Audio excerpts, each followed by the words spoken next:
Cha sông group chùm riệp xúa sông đạt trung ai đóm lục chùm tiêu lục sấy nè ni cả nhà tầng óc chật tì group rộp an sông spa cung chật mấy chùm môi năng sạch kha sala online Campuchia chiên mốc trên là cha chùm môi năng bát thiên ở bát tị bấy nước trong ngày ní tẹt tông từ năng ta vị thi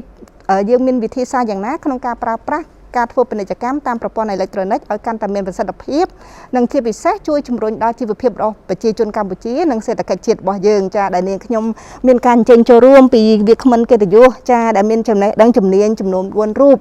จะลูกใส่เนี่ยในกัญญาจิตติกรบโดยลูกเนี่ยบันเชียบให้ทาสิกขาสลาออนไลน์กัมพูชีชินมุกบ่อเยิงตั้งแต่พิธีเยี่ยมยกในประเทศบัดทำไม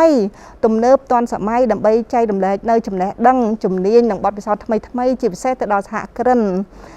อาชีพก็นังเซอร์ซานอุเซอร์ก็โดยจีประชาชนกัมพูชีเยื้องอ่อยบาน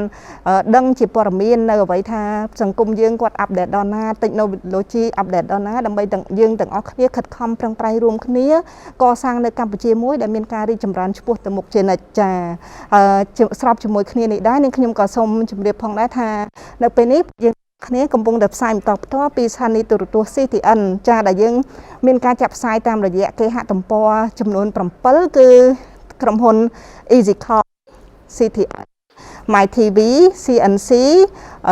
Business Cambodia Royal Group The Company สบายให้ก็ยังมีการแชร์ตัวปี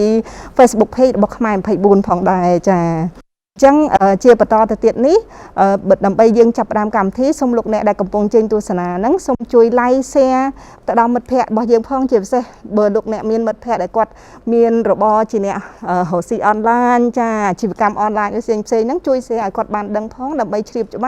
ปีปอนมีนทำไมจีบเสียการจบบัญชีแต่เรื่องชีวกรรมออนไลน์ปีปัจจัยบิชีปีเธอไม่การปีในสวัสดิภาพสมัยการประกอบระบอชีวกรรมนี่จ้าจังบนหนึ่งจับรามกรรมที่หนึ่งยมสมกลุ่มเจนวิคมันแต่งอ้อจากกระโดดปริมาแต่งอ้อสมเมตาครอบโชล้างดำไปยังประกาศกลุ่มเพลงจีดจ้าสมกลุ่มบันเจิง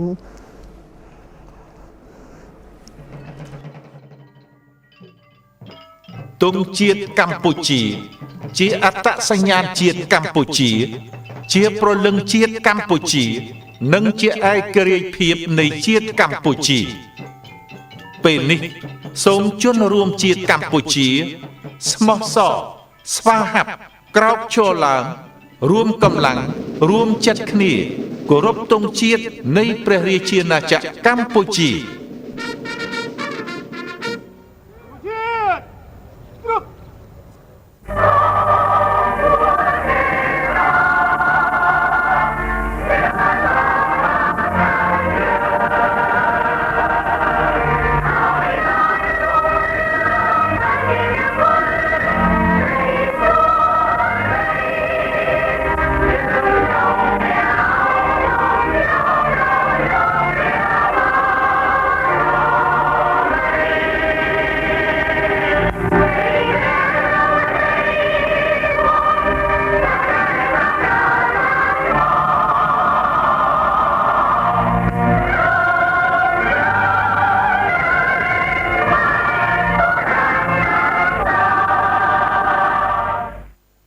จ้าทรงเชิญสำรวจไอยาบอดจ้าจ้าเมนอารมณ์อย่างไม่ได้บ้องในครั้งไงนี้มีไหนจ้าสบายจัดได้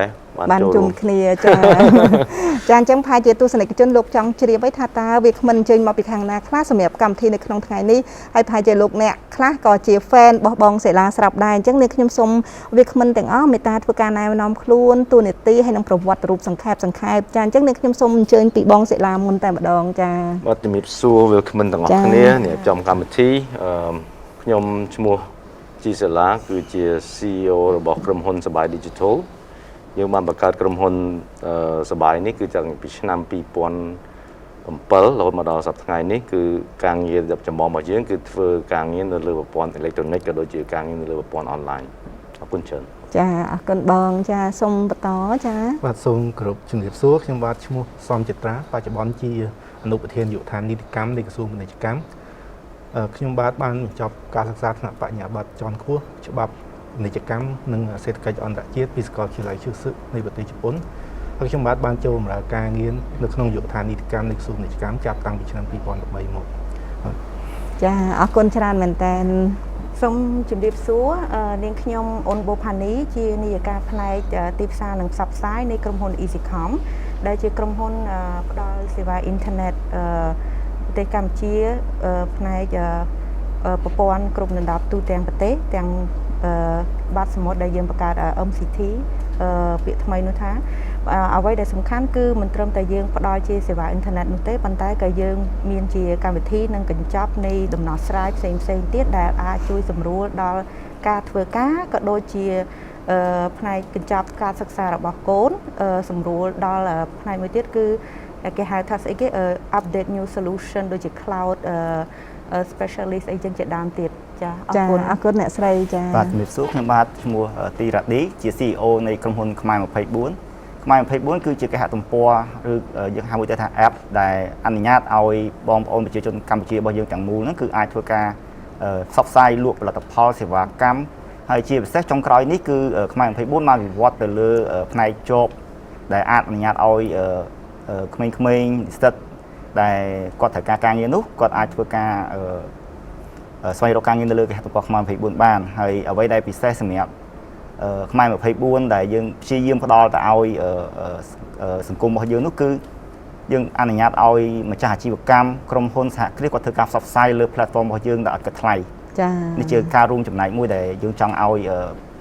ក្មេងៗគាត់មានការងារកាន់តែច្រើនបាទអរគុណចាអរគុណមែនតើថ្ងៃនេះជាកិត្តិយសណាស់សម្រាប់សិក្ខាសាលាអនឡាញកម្ពុជាឈានមុខដែលមានការអញ្ជើញចូលរួមពីវាគ្មិនទាំង4រូបចានិយាយដោយស្មោះត្រង់ទៅដូចជាខ្មែរ24ហ្នឹងគឺសិតតែត្រូវបានប្រជាជនកម្ពុជាយើងប្រើប្រាស់ជាទូទៅចាចំណែកអនឡាញសបាយហ្នឹងគឺមានយុវវ័យជាច្រើនណាស់ដែលគាត់តែងតែធ្វើការចែកម្លែកព័ត៌មាន share ពីខាងបងហ្នឹងទៅវិញទៅមកចាអញ្ចឹងគឺសិតតែបានជួយបម្រើសង្គមតាំងពីច្រើនឆ្នាំណាស់មកហើយចាចំណែកអ៊ីនធឺណិត EasyCom ហ្នឹងក៏ជាតម្រូវការបច្ចុប្បន្ននៅក្នុងប្រទេសកម្ពុជាដែរចាដោយឡែកសម្រាប់ក្រសួងពាណិជ្ជកម្មលោកកំពុងតែមមាញឹកក្នុងការរៀបចំតាក់តែងច្បាប់ក៏ដូចជាស្ថាបការពាក់ព័ន្ធផ្សេងៗដើម្បីជួយលើកកម្ពស់ការប្រកបពាណិជ្ជកម្មតាមប្រព័ន្ធអេឡិចត្រូនិកហ្នឹងចាអញ្ចឹងជាបន្តទៀតនេះខ្ញុំដឹងថាប្រជាជនខ្មែរទាំងអស់លោកស្គាល់ការលក់អនឡាញមិនអញ្ចឹងណាចាជាបច្ចុប្បន្នរយៈពេល 4-5 ឆ្នាំចុងក្រោយហ្នឹងគឺកំពុងតែពុះ control ខ្លាំងនៅក្នុងប្រទេសប្រជាជនកម្ពុជាប៉ុន្តែសម្រាប់ contact ជារួមសម្រាប់ផ្ទៃប្រទេសជារួមចង់ជំរាបសួរទៅលោកចត្រាផងដែរថាតើការធ្វើពាណិជ្ជកម្មតាមប្រព័ន្ធអេឡិចត្រូនិកហ្នឹងមានអត្ថប្រយោជន៍អីខ្លះក្នុងការធ្វើឲ្យសេដ្ឋកិច្ចប្រទេសជាតិកម្ពុជាយើងហ្នឹងមានការរីកចម្រើនឡើងចាបាទសូមអរគុណសម្រាប់សំណួរដ៏មានសារៈសំខាន់នេះបើយើងនិយាយជារួមសេដ្ឋកិច្ចនៃប្រជាជនកម្ពុជារបស់យើងពឹងផ្អែកទៅលើវិស័យ3សំខាន់គឺវិស័យកសិកម្មវិស័យឧស្សាហកម្មនិងវិស័យសេវាកម្មអញ្ចឹងជាមួយនឹងការរីកចម្រើននៃវិស័យពាណិជ្ជកម្មតាមប្រព័ន្ធអេឡិចត្រូនិកជាពិសេសក្នុងរយៈពេលប្រហែលជា5ឆ្នាំចុងក្រោយនិងរយៈពេលទៅមុខនេះតាមការកត់សម្គាល់ផ្ទាល់ខ្លួនរបស់ខ្ញុំបាទខ្ញុំយល់ថាវិស័យនេះនឹងរួមចំណែកយ៉ាងសំខាន់នៅក្នុងកំណើនសេដ្ឋកិច្ចជាតិជាពិសេសវិស័យនេះនឹងជំរុញឲ្យមានការបង្កើតការងារថ្មី start up ថ្មីជាដើមហើយមួយវិញទៀតវិស័យពាណិជ្ជកម្មតាមប្រព័ន្ធអេឡិចត្រូនិកនេះវាជាវិស័យដែលមានការប្រតិកលានិងមានការពាក់ព័ន្ធរវាងវិស័យច្រើនកាលណាមានការទិញដូរការទិញលក់ទំនិញតាមប្រព័ន្ធអនឡាញតាមប្រព័ន្ធអ៊ីនធឺណិតនេះច្រើនក៏ធ្វើឲ្យមានការកើនឡើងនៃប្រតិបត្តិការទូទាត់ប្រាក់តាមប្រព័ន្ធអេឡិចត្រូនិកដូចគ្នាហើយមួយទៀតគឺប្រតិបត្តិការនៃការដឹកជញ្ជូនអីវ៉ាន់ក៏កើនឡើងដូចគ្នាដូចនេះហើយជារួមគឺការបង្កើតការងារសម្រាប់ប្រជាពលរដ្ឋយ៉ាងច្រើនមួយទៀត e-commerce ក៏អាចជួយជំរុញការវិនិយោគទាក់ទាញវិនិយោគិនបរទេសឲ្យមកបោះទុនរកស៊ីនៅក្នុងប្រជាជនកម្ពុជាយើងឧទាហរណ៍ជាក់ស្ដែងបច្ចុប្បន្ននេះមានក្រុមហ៊ុនបរទេសជាច្រើនបានចូលមកធ្វើពាណិជ្ជកម្មតាមប្រព័ន្ធអេឡិចត្រូនិកកម្ពុជាមានជាអាចក្រុមហ៊ុន Grab ក្រុមហ៊ុន Food Panda ជាដើមនេះជាឧទាហរណ៍មួយចំនួនបើយើងនិយាយអំពី revenue ដែលទទួលបានពីពាណិជ្ជកម្មតាមប្រព័ន្ធអេឡិចត្រូនិកវិញយើងឃើញថានៅឡងឆ្នាំ2017តាមការប៉ាន់ស្មានគឺមានប្រមាណទៅជាង$300 លានតែប៉ុណ្ណោះហើយនៅក្នុងឆ្នាំសំទោសនៅក្នុងឆ្នាំ2021នេះគឺកើនឡើងរហូតដល់ជាង$900 លានហើយសម្រាប់នៅក្នុងឆ្នាំ2025គឺរំពឹងថាចំណូលដែលទទួលបានពីពាណិជ្ជកម្មតាមប្រព័ន្ធអេឡិចត្រូនិកនឹងកើនរហូតដល់$1,700 លាន សូម ចាអញ្ចឹងឃើញថាការធ្វើពាណិជ្ជកម្មតាមប្រព័ន្ធអនឡាញហ្នឹងមិនត្រឹមតែជួយលើកកម្ពស់ប្រជាជនកម្ពុជានោះទេសូម្បីតែសេដ្ឋកិច្ចជាតិរបស់យើងក៏បានទទួលអត្ថប្រយោជន៍ច្រើនចាដូចជាយើងបង្កើតឲ្យមានការងារធ្វើជូនដល់ប្រជាជនកម្ពុជាយើងការទទួលនៅវិនិយោគពីបរទេសផ្សេងចាដែលជាការរួមចំណែកមួយធ្វើឲ្យសេដ្ឋកិច្ចរបស់យើងហ្នឹងកាន់តែមានសន្ទុះទៅមុខមិនអញ្ចឹងណាចាអញ្ចឹងចង់បង្វែរសំណួរមកជំរាបសួរបងសេឡាផងដែរចាតើដោយសារបងជាផ្នែកចាស់ទុំដូចថាជារៀមច្បងដែលបានដើរមុនខាងផ្នែកប្រព័ន្ធអនឡាញហ្នឹងចាចង់ជំរាបសួរបងថាតើប្រទេសកម្ពុជាយើងចាប់ផ្ដើមមានអាជីវកម្មបែបយើងប្រើពាក្យអនឡាញអញ្ចឹងគេស្គាល់ច្រើនណាបងណាបើភាសាផ្លូវការគឺប្រព័ន្ធអេឡិចត្រូនិកចាតើការធ្វើអាជីវកម្មតាមប្រព័ន្ធអេឡិចត្រូនិកហ្នឹងនៅស្រុកខ្មែរយើងចាប់ផ្ដើមមានពីឆ្នាំណាមកដែរហើយចំណែកខាងបងផ្ទាល់បងចាប់ផ្ដើមអាជីវកម្មខាងផ្នែកប្រព័ន្ធអេឡិចត្រូនិកហ្នឹងលើផ្នែកអីខ្លះដែរចាតាមពិតទៅស្រុកខ្មែរយើងបើយើងនិយាយពីរឿងអនឡាញគឺប្រហែលជាគេយើងអាចមានពាក្យមួយទៅគេប្រើ e-commerce ចា electric commerce ប្រព័ន្ធពាណិជ្ជកម្មលើ electronic ចឹងណាចាប៉ុន្តែយើងនិយាយហ្នឹងគឺភាគច្រើនបើយើងគិតឲ្យសាមញ្ញមួយទៀតភាគច្រើនខ្មែរយើងបែរជាយើងគិតរហូតដល់គេលក់តាម Facebook អីចឹងទៅដែលគេហៅ social commerce ហ្នឹងគឺជាផ្នែកជា form មួយនៃរបៀបដែលគេគាត់លក់របស់ទំនិញនៅតាមប្រព័ន្ធអ៊ីនធឺណិតហ្នឹងចាប៉ុន្តែក៏វាមាន form ផ្សេងទៀតជាក់ស្ដែងដូចក្រុមហ៊ុនសបាយយើងគឺយើងបានបង្កើតតាំងពីឆ្នាំ2007ឃើញថាការហ្នឹងគឺវា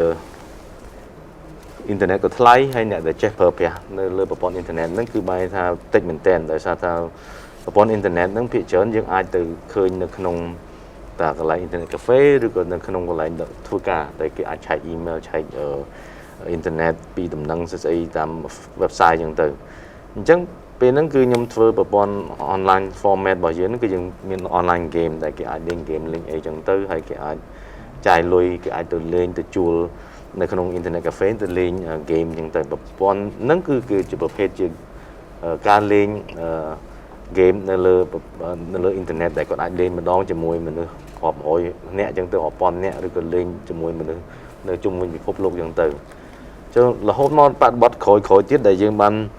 វិវត្តហ្នឹងគឺหมายថាយើងចាប់ផ្ដើមមាន media មួយចំនួនដែលចាប់ផ្ដើមយើងនិយាយដូចជា website អញ្ចឹងគាត់បង្កើតទៅគាត់អាចមានរបស់ហ្នឹងគាត់អាចអាននៅក្នុងប្រព័ន្ធ online ហ្នឹងដែរអញ្ចឹងផ្នែកហ្នឹងគឺចាប់ផ្ដើមដូចគ្នាអញ្ចឹងដែលយើងនិយាយថាការ consume លើ content នានាខ្ញុំចាំថាកាលហ្នឹងខ្មែរ24គាត់ក៏ចាប់ផ្ដើមកើតដែរខ្ញុំចាំថាកាលហ្នឹងមាន IDG Expo ហ្នឹងគឺយើងបានធ្វើ booth អីជាមួយគ្នាដោយបង្ហាញឲ្យឃើញថាអូឥឡូវយើងត្រូវមានកុំព្យូទ័រមួយដាក់ឲ្យគេមើលឲ្យគេចុចមើលថាអូមានរបស់ស្អីហ្នឹងខ្មែរ24ក៏បានកើតពេលហ្នឹងដែរហើយយើងក៏ចឹងដែរយើងក៏បានបង្កើតពេលហ្នឹងដែរឃើញថាបរិបទវិវត្តរបស់ប្រព័ន្ធអនឡាញរហូតមកដល់សប្តាហ៍ថ្ងៃនេះគឺវាមានការវិវត្តច្រើនតាំងមែនទែនតាំងពីនៅលើប្រព័ន្ធ desktop ចង់និយាយថាកុំព្យូទ័រដែលវាជាប់ជាមួយនឹងតុចឹងទៅចាបន្តមកទៀតគឺហៅ laptop ឬក៏ mobile computer ហ្នឹងដែលគាត់អាចលើកយកទៅណាបានស្រាចិត្តចាហើយឆ្នាំ2010ឡើងទៅគឺចាប់ផ្ដើមមាន smartphone តែគេចាប់ផ្ដើមប្រើមានប្រភេទ iPhone ប្រភេទទូរស័ព្ទ Android អញ្ចឹងទៅគាត់អាចមានបំពាក់នៅ function ជា app មួយចំនួនដែលគាត់អាចឆែកមើលឬក៏គាត់អាចចាប់ផ្ដើមប្រើប្រាស់សេវាកម្មមួយចំនួននៅក្នុងប្រព័ន្ធ smartphone ហ្នឹងដល់ឥឡូវហ្នឹងគឺបែរថាវាមានគេហៅថា mobile commerce អញ្ចឹងទៅ mobile commerce សម្រាប់គេធ្វើការប្រើវិស័យតាក់ទងឬក៏ទិញទំនិញឬក៏លក់ទំនិញអីនៅលើប្រព័ន្ធទូរស័ព្ទដៃ smartphone អញ្ចឹងទៅអញ្ចឹងសប្បាយយើងក៏យើងមានធ្វើការងារច្រើននៅជុំវិញនឹងរហូតដល់តែយើងមានដូចគាត់អាចទិញសភៅគាត់អាច subscribe បាទនេះគាត់អាចបង់លុយប្រចាំខែគាត់អានសភៅអានជារឿងនិទានជាប្រឡំលោកបងណាចាហើយយើងមានអាចមើលគុណដូចសប្បាយយើងមាន Soyo ដែលគាត់អាចមើលគុណគាត់អាចទិញរឿងមួយឬក៏គាត់អាច subscribe ដូចថាគាត់បង់មួយទឹកបង់មួយខែអញ្ចឹងទៅគាត់អាចមើលគុណនៅក្នុងwebsite ឬក៏ក្នុង app របស់ Soyo ហ្នឹងអានេះវាជា form of e-commerce មួយដែរហើយដែលវាក្រៅពី អ្វីដែលយើងស្គាល់ទូទៅនៅលើសង្គមខ្មែរអញ្ចឹងណាខ្ញុំសូមចែកម្លែកប៉ុណ្ណឹងចាអរគុណច្រើនអញ្ចឹងតាមរយៈប្រសាសន៍របស់បងឃើញថាយើងចាប់ផ្ដើមមានសកម្មភាព e-commerce ហ្នឹងតាំងពីឆ្នាំ2007មកម្លេះណាបងណាចាដែលយើងចាប់ផ្ដើមឃើញមានស្ថាប័នផ្សេងគ្នាចាប់ផ្ដើមរួបរวมគ្នាបង្កើតគ្រាន់ថាយើងអត់ចិត្តដូចថាធំដុំប៉ុន្តែយើងចាប់ផ្ដើមបដាតាំងពីឆ្នាំហ្នឹងដែលតម្លៃអ៊ីនធឺណិតនៅតម្លៃខ្ពស់នៅឡើយចាទំហំម្ដងនេះយើងបានធ្វើដូចជាបដិវត្តខាងផ្នែកអ៊ីនធឺណិតហ្នឹងវាច្រើនដំណាក់កាលមកហើយដែរចាអរគុណបងចាអញ្ចឹងសូមបន្តទៅបងទីរ៉ាឌីចាសម្រាប់ការយល់ឃើញរបស់ខ្ញុំវិស័យអ៊ីនធឺណិតវិស័យ e-commerce នៅកម្ពុជាកើតឡើងយូរហើយដោយអ្វីដែលបងសិលាក៏បានលើកអញ្ចឹងមានន័យថាប៉ុន្តែក្នុងរូបភាពតូចដែលយើងទាំងអស់គ្នាពេលខ្លះយើងអត់បានចាត់ទុកថាវាជា e-commerce ទេប៉ុន្តែវាជា form មួយដែលបងគាត់បានលើកអញ្ចឹងគឺជា form មួយរបស់ e-commerce ហើយពីមុនឡើយអីហ្នឹងគឺយើងមើលក្នុងទម្រង់របស់វាហ្នឹងគឺវាដូចជាមានមួយអត់មួយហើយបើសិនបើយើងងាកមកមើលបច្ចុប្បន្ន e-commerce វាមាន logistic វាមានគេថា ecosystem ដែល support ទៅឲ្យ e-commerce ហ្នឹងអញ្ចឹងអ្វីដែលខ្ញុំសង្កេតឃើញថាe-commerce វាកើតឡើងយូរហើយប៉ុន្តែចំណុចដែលវាកើតដែលវាប្រែប្រួលនៅក្នុងឆ្នាំ2018ដែលខ្ញុំមើលដែលខ្ញុំតាមដានសកម្មភាពហ្នឹងពេលហ្នឹងដែលវាមានចាប់ផ្ដើមមាន logistic មាន payment gateway ដែលវាបំពេញមុខងារទៅឲ្យ e-commerce ហ្នឹងចាប់ផ្ដើមវាមានចរន្តពេញលេញប៉ុន្តែវាមិនទាន់ពេញលេញខ្លាំងវាចាប់ផ្ដើមពេញលេញនៅលក្ខណៈថា e-commerce ពេញហើយប្រភេទនៃ e-commerce នេះវាចាប់ផ្ដើមបែងចែកមកច្រើនវាមាន social commerce វាមាន e-commerce platform វាមានផ្សេងច្រើនទៀតប៉ុន្តែអ្វីដែលជាចំណុចដែលខ្ញុំកត់សម្គាល់ខ្លាំងជាងគេគឺក្នុងឆ្នាំ2020ដែលក្នុងវិបត្តិ COVID នេះវាធ្វើឲ្យប្រជាជនរបស់យើងចាប់ផ្ដើម move ទៅ e-commerce ហ្នឹងមកអញ្ចឹងអាពេលហ្នឹងហើយដែលយើងឃើញថា e-commerce នៅកម្ពុជាចាប់ផ្ដើមមានការផុសក្នុងរូបភាពបែបគ្រប់បែបយ៉ាង food delivery e-commerce social commerce ទៅលើ Facebook classified commerce នៅលើខ្មែរ24វាមានច្រើនទម្រង់មែនតើដែលយើងអាចនិយាយបានថាវាវិវត្តចុងក្រោយនឹងខ្លាំងអញ្ចឹងសរុបមកវិញខ្ញុំអាចនិយាយថាវាចាប់ផ្ដើមមូខ្លាំងមែនតើពី2018មករហូតមកដល់បច្ចុប្បន្ននេះបាទអរគុណចា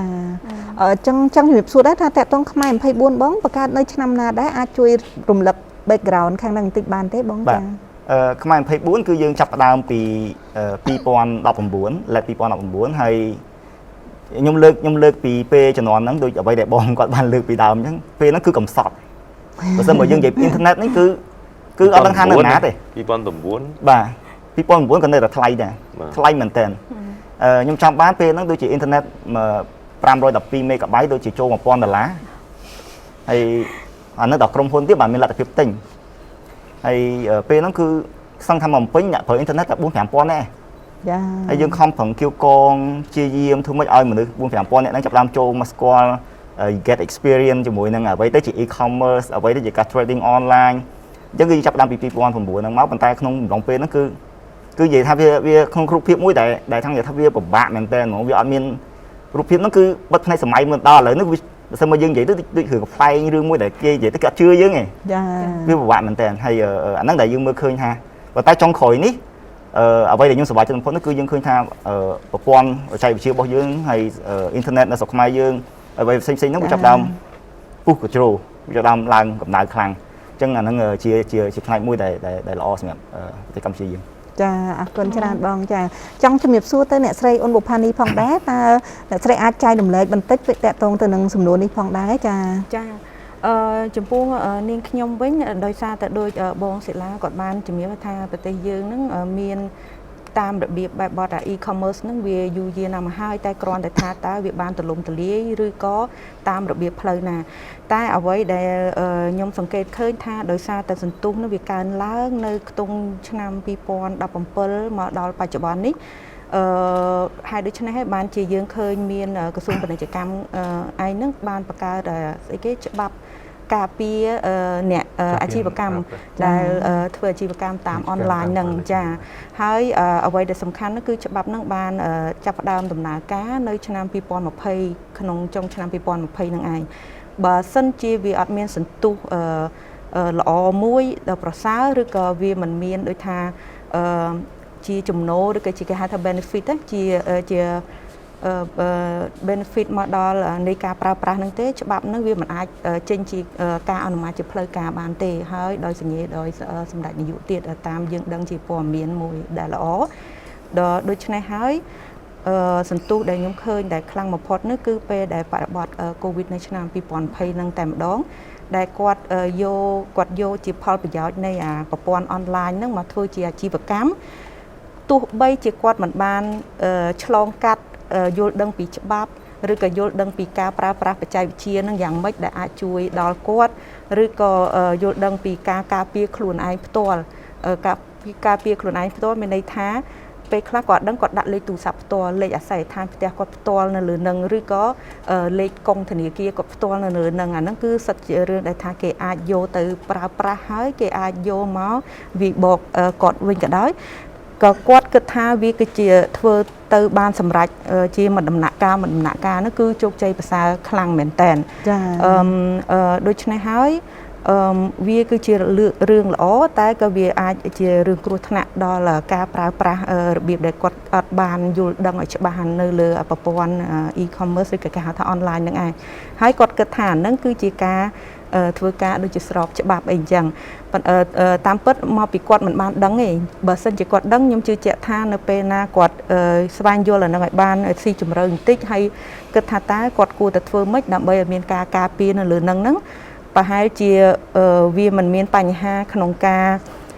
ប្រើប្រាស់ខុសរបៀបទេព្រោះនៅពេលណាប្រទេសកម្ពុជាយើងដែលថាមានចំនួនប្រជាជនច្រើនប្រើប្រាស់ខុសរបៀបក៏វាមានផលលំបាកមួយត្រង់ថាអ្នកដែលបង្កើត page នឹងផ្ទាល់ឲ្យនៃការប្រើប្រាស់ហ្នឹងអាចទប់ស្កាត់មិនឲ្យយើងប្រើប្រាស់ទៅមុខទៀតបានដែរឬក៏មានអ្វីដែលថ្មីក៏គេអាចពិចារណាថាតើគួរតែប្រើឬក៏មិនប្រើដូច្នេះហើយច្បាប់ដែលការពារអ្នកដែលប្រើប្រាស់ហ្នឹងគេហៅថា Consumer Protection Law វាក៏ជារឿងដែលល្អដែរយើងការពារប្រជាជនយើងទៀតក្នុងនេះហើយសម្រាប់ដែល EasyCom ខ្លួនផ្ទាល់ហ្នឹងដែលថាតើវាមានចំណាយនៅក្នុងហ្នឹងគឺយើងបានជួយគ្រប់គ្រងជាពិសេសពាក់ព័ន្ធជាមួយនឹង Digital រូបនីយកម្មហ្នឹងក្នុងការគ្រប់គ្រងហើយមានទម្រង់បែបបទដូចជាជួយ support ខាងក្រសួងពាណិជ្ជកម្មហើយក៏ដូចជាក្រសួងទូរគមនាគមន៍យើងហ្នឹងទ្រង់ទ្រីហ្នឹងគឺដូចជាយើងគេហៅថាស្អីគេ commercial free trade zone បើខ្មែរយើងហៅថាជាតំបន់ពាណិជ្ជកម្មសេរី digital ដែលយើងគ្រប់គ្រងហ្នឹងវាស្តៀងនឹងពាណិជ្ជកម្មដែលដំបូងគេបង្អស់ដែលបង្កើតឡើងដោយ Alibaba Cloud ហើយសម្ពោធនៅតំបន់ប្រទេសម៉ាឡេស៊ីនឹងឯងអញ្ចឹងទៅសង្ឃឹមថានៅពេលណាដែលយើងជួយគ្រប់គ្រងនិងយកប្រព័ន្ធបច្ចេកវិទ្យាឬក៏ solution នឹងមកហ្នឹងវាជួយឲ្យហើយក៏យើងនឹងនាំអ្នកជំនាញការនឹងមកហ្នឹងក៏វាជួយបន្ថែមទៀតទៅដល់អ្នកដែលប្រើប្រាស់ហ្នឹងឲ្យមានការយល់ដឹងហើយនឹងចែកចាយអាហ្នឹងឲ្យទូលំទូលាយជាងមុនទៀតបាទចាអញ្ចឹងលោកស្រីអ្នកស្រីមានប្រសាសន៍ថាការយើងដែលយើងធ្វើពាណិជ្ជកម្មតាមប្រព័ន្ធអេឡិចត្រូនិកហ្នឹងចាប់ផ្ដើមមានសន្ទុះខ្លាំងនៅឆ្នាំ2017មកចា17ហ្នឹងមិនមែនខ្លាំងទេមានន័យថាវាចាប់ផ្ដើមឡើងម្ដងតិចប៉ុន្តែអ្វីដែលជា concern របស់អ្នកស្រីហ្នឹងគឺតាក់ទងការដាក់លេខទូរស័ព្ទក៏ដូចជាកុងធនាគារនៅពេលដែលយើងធ្វើកម្មវិធីទិញតាមប្រព័ន្ធ Facebook អីហ្នឹងជាដើមវាជាសាធារណៈពេកដែលអាចជាកត្តាប្រឈមទៅលើផ្នែកសុវត្ថិភាពនៅពេលអនាគតវិញចាអាហ្នឹងយើងនឹងនិយាយជាបន្តទៀតនៅសំណួរក្រោយតាក់ទងថាតើអ្វីដែលយើងគួរធ្វើនិងអ្វីដែលយើងគួរបញ្ឈប់ចាអញ្ចឹងនេះខ្ញុំសូមបន្តសំណួរជាបន្តចាអញ្ចឹងយើងឃើញបរិបទការធ្វើពាណិជ្ជកម្មតាមប្រព័ន្ធអេឡិចត្រូនិកនៅក្នុងប្រទេសកម្ពុជាយើងខ្ញុំឃើញថាមានការកើនឡើងច្រើនហើយមានជាពិសេសក្នុងចំណោមអ្នកនៅក្នុងទីក្រុងគឺគាត់មានការបញ្ជាទិញច្រើនតាមរយៈការអនឡាញហ្នឹងចាប៉ុន្តែអ្វីដែលយើងឃើញនៅជាចំណុចខ្វះខាតយើងមានអារម្មណ៍ថាការធ្វើពាណិជ្ជកម្មរបស់យើងគឺតែនៅក្នុងចង្កោមក្នុងស្រុករបស់យើងអត់ទាន់មានជារបៀប platform អីដែលយើងអាចប្រម៉ូទផលិតផលយើងទៅក្រៅនៅឡើយទេចាដូចរបៀបដូចជា Alibaba Amazon អីហ្នឹងគឺគាត់លក់ជាលក្ខណៈ worldwide អញ្ចឹងសូម្បីខ្មែរយើងក៏ទិញបានប្រទេសជិតខាងក៏ទិញបានពិភពលោកទិញបានប៉ុន្តែយើងអត់ទាន់មាន platform ណាដែលអាចប្រម៉ូទផលិតផលរបស់យើងដែលមានស្រាប់ហ្នឹងទៅលើពិភពលោកនៅឡើយអញ្ចឹងចង់ជំរាបសួរទៅលោកចិត្រាផងដែរចាថាតើលោកអាចផ្ដល់ជា recommendation ឬក៏លោកដឹងថាមាន platform ណាដែលឧទាហរណ៍នាងខ្ញុំជាសិប្បករលក់នំឬក៏អីក្នុងស្រុកមួយខ្ញុំចង់ឲ្យពិភពលោកគាត់ទិញដូចជាកាហ្វេរបស់នាងខ្ញុំអីចឹងជាកញ្ចប់ជាអីចឹងតើខ្ញុំអាចលក់បាននៅលើ platform ណាដែរចាបាទអរគុណសម្រាប់សំណួរនេះបច្ចុប្បន្នក្រមក្រសួងពាណិជ្ជកម្មយើងមានគម្រោងមួយយើងហៅថាគម្រោង Go for eCam ហើយក្នុងគម្រោង Go for eCam នោះយើងមានផ្ដល់ ជាជំនួយទៅដល់ SME ទៅដល់ women entrepreneur ក៏ដូចជា provincial SME ដើម្បីគាត់មានឱកាសដាក់តាំងបង្ហាញផលិតផលរបស់គាត់នៅលើ platform មួយដែល build សម្រាប់តែផលិតផលដែលផលិតនៅក្នុងប្រទេសកម្ពុជាតែប៉ុណ្ណោះហើយគេហទំព័រនោះឈ្មោះថា cambodiatrade.com ដែលដូចខ្ញុំបញ្ជាក់ឡើងវិញគឺ platform នេះសម្រាប់តែដាក់តាំងបង្ហាញផលិតផលដែលផលិតក្នុងប្រជាជាតិកម្ពុជាជាពិសេសសម្រាប់គ្រប់គ្រងទៅដល់ SME នៅក្នុងប្រជាជាតិកម្ពុជានិង women entrepreneur មួយទៀតតាមការសង្កេតរបស់ខ្ញុំដែរគឺឃើញមានគេហទំព័រមួយទៀតហៅថាគេហទំព័រទិញរបស់ក្រសួងប្រៃសណីយ៍ទូរគមនាគមន៍ក៏បានអនុញ្ញាតឲ្យធ្វើការបង្ហោះឬមួយក៏ post បង្ហាញអំពីផលិតផលនិងសេវាកម្មនានារបស់ធុរជនមួយទៀតខ្ញុំចង់ទាញចំណាប់អារម្មណ៍ដែរដោយសារតែការជួយជុំជ្រែងរបស់រដ្ឋាភិបាលក៏នៅតែមានកម្រិតដែរអញ្ចឹងហើយយើងត្រូវការទាមទារឲ្យមានការចូលរួមពីវិស័យឯកជនខ្លួនឯងផ្ទាល់យើងគួរតែលើកទឹកចិត្តឲ្យមានការវិនិយោគបន្ថែមទៅលើវិស័យ build platform ឬមួយក៏គេហទំព័រសម្រាប់តាំងបង្ហាញផលិតផលជាពិសេសផលិតផលកម្ពុជាទៅដល់ពិភពលោកតែម្ដងអញ្ចឹងយើងឃើញថាទន្ទឹមនឹងអាចប្រើប្រាស់គេហទំព័រដែលផ្ដល់ដោយរដ្ឋយើងអាចប្រើប្រាស់គេហទំព័រដែល build ទៅដោយក្រុមហ៊ុនធំឬក៏បើសិនជាក្រុមហ៊ុនខ្លះទៀតគាត់មានលទ្ធភាពគាត់អាច build own platform នេះ platform មួយសម្រាប់ខ្លួនឯងផ្ទាល់តែម្ដងសម្រាប់បង្ហាញផលិតផលរបស់គាត់ទៅលើឆាកអន្តរជាតិបាទសូមអរគុណចាអញ្ចឹងមានន័យថាបច្ចុប្បន្ននេះក្រសួងពាណិជ្ជកម្មលោកក៏បានរៀបចំជា platform សម្រាប់ឲ្យពាណិជ្ជករក្នុងស្រុកអាជីវករក្នុងស្រុកយើងធ្វើការ promote នៅផលិតផលរបស់ខ្លួនផងដែរដើម្បីអាចទទួលព័ត៌មាននឹងបន្ថែមតើពលរដ្ឋទាំងអស់គាត់អាចចូលទៅ website ឬក៏ខាងណាដែរដើម្បីទទួលព័ត៌មានបន្ថែមចាបាទសម្រាប់ព័ត៌មានបន្ថែមយើងអាចចូលទៅក្នុងគេហទំព័រ cambodiatrade.com ឬមួយក៏ទំនាក់ទំនងផ្ទាល់ទៅនាយកដ្ឋានសហប្រតិបត្តិការអន្តរជាតិនៃអគ្គនាយកដ្ឋានពាណិជ្ជកម្មអន្តរជាតិនៃក្រសួងពាណិជ្ជកម្មផ្ទាល់តែម្ដងដើម្បីទទួលបានព័ត៌មានបន្ថែមអំពីគម្រោង Go for eCam ដោយសារគម្រោង Go for eCam នេះវាមិនមានកម្រិតត្រឹមតែ platform នេះទេនៅមាន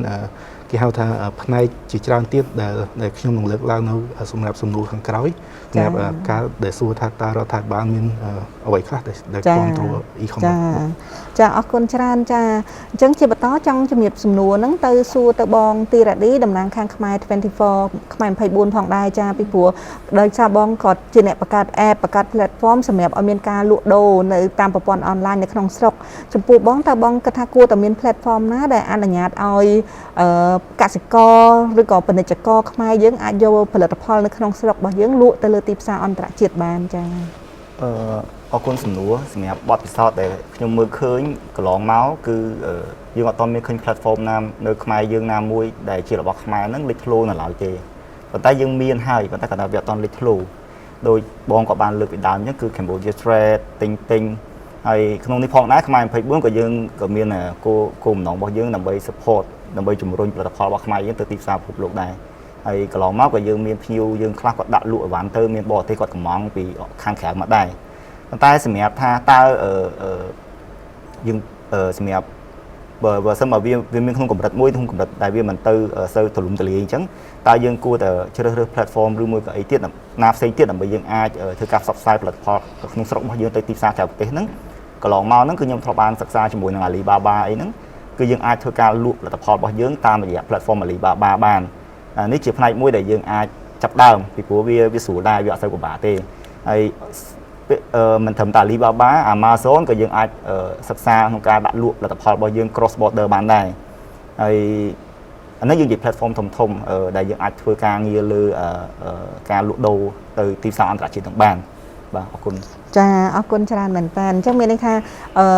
ខ្មែរយើងអាចយកផលិតផលរបស់យើងយកទៅលក់នៅលើ Alibaba បានណាបងណាចាចុះចំពោះការទិញដូរអីផ្សេងហ្នឹងឧទាហរណ៍ដូចឧទាហរណ៍អ្នកនៅអាមេរិកគាត់ឃើញគ្រឿងចម្លាក់ខ្មែរយើងលក់លើ Alibaba ហ្នឹងគាត់ចាប់អារម្មណ៍ចង់ទិញអញ្ចឹងគាត់ធ្វើការបញ្ជាទិញអញ្ចឹងអា process នៃការបញ្ជាទិញហ្នឹងយ៉ាងម៉េចដែរអាចជួយសង្ខេប ត្រួសមកឃើញលោកបងប្អូនគាត់ចង់លក់របស់អញ្ចឹងគាត់អាចជា idea របស់គាត់បានចា ទីមួយយើងត្រូវ register ជាមួយនឹង Alibaba ហើយយើងបង្កើតគណនីបង្កើតអីជាមួយគេហ្នឹងហើយយើងបញ្ជាក់អំពីទីតាំងរបស់យើងនៅកន្លែងណា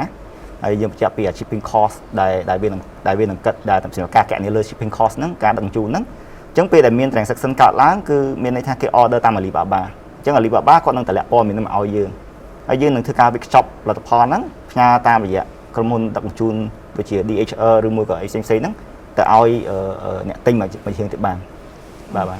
ចាហើយយើងបង commission ទៅតាមនឹង commission គឺ Alibaba គាត់មានទូនទីកាត់ហ្នឹងហើយអញ្ចឹងគាត់នឹងតម្លាក់ពេលដែលយើងដែលអតិថិជនរបស់យើងទទួលបានផលិតផលពីដែលយើងផ្ញើទៅឲ្យហ្នឹងគេនឹង confirm ថាទទួល Alibaba គេនឹង transfer លុយហ្នឹងចូលមកក្នុង bank របស់យើងចា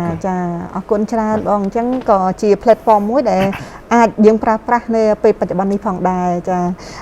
លោកស្រីអ្នកនាងកញ្ញាជាទីគោរពនាងខ្ញុំក៏បានធ្វើការមើលការផ្សាយ live ផ្ទាល់ផងដែរចាឃើញថាមានទស្សនិកជនជាច្រើនលោកតម្លាក់សំណួរមកដែលគួរចាប់អារម្មណ៍ណាស់មកដល់វាគ្មិនទាំង4រូបរបស់យើងចានេះខ្ញុំសូមពេលបន្តិចយើងមានសំណួរមួយចំនួនដែលយើងអត់ទាន់បានសួរចប់នៅពេលដែលយើងសួរ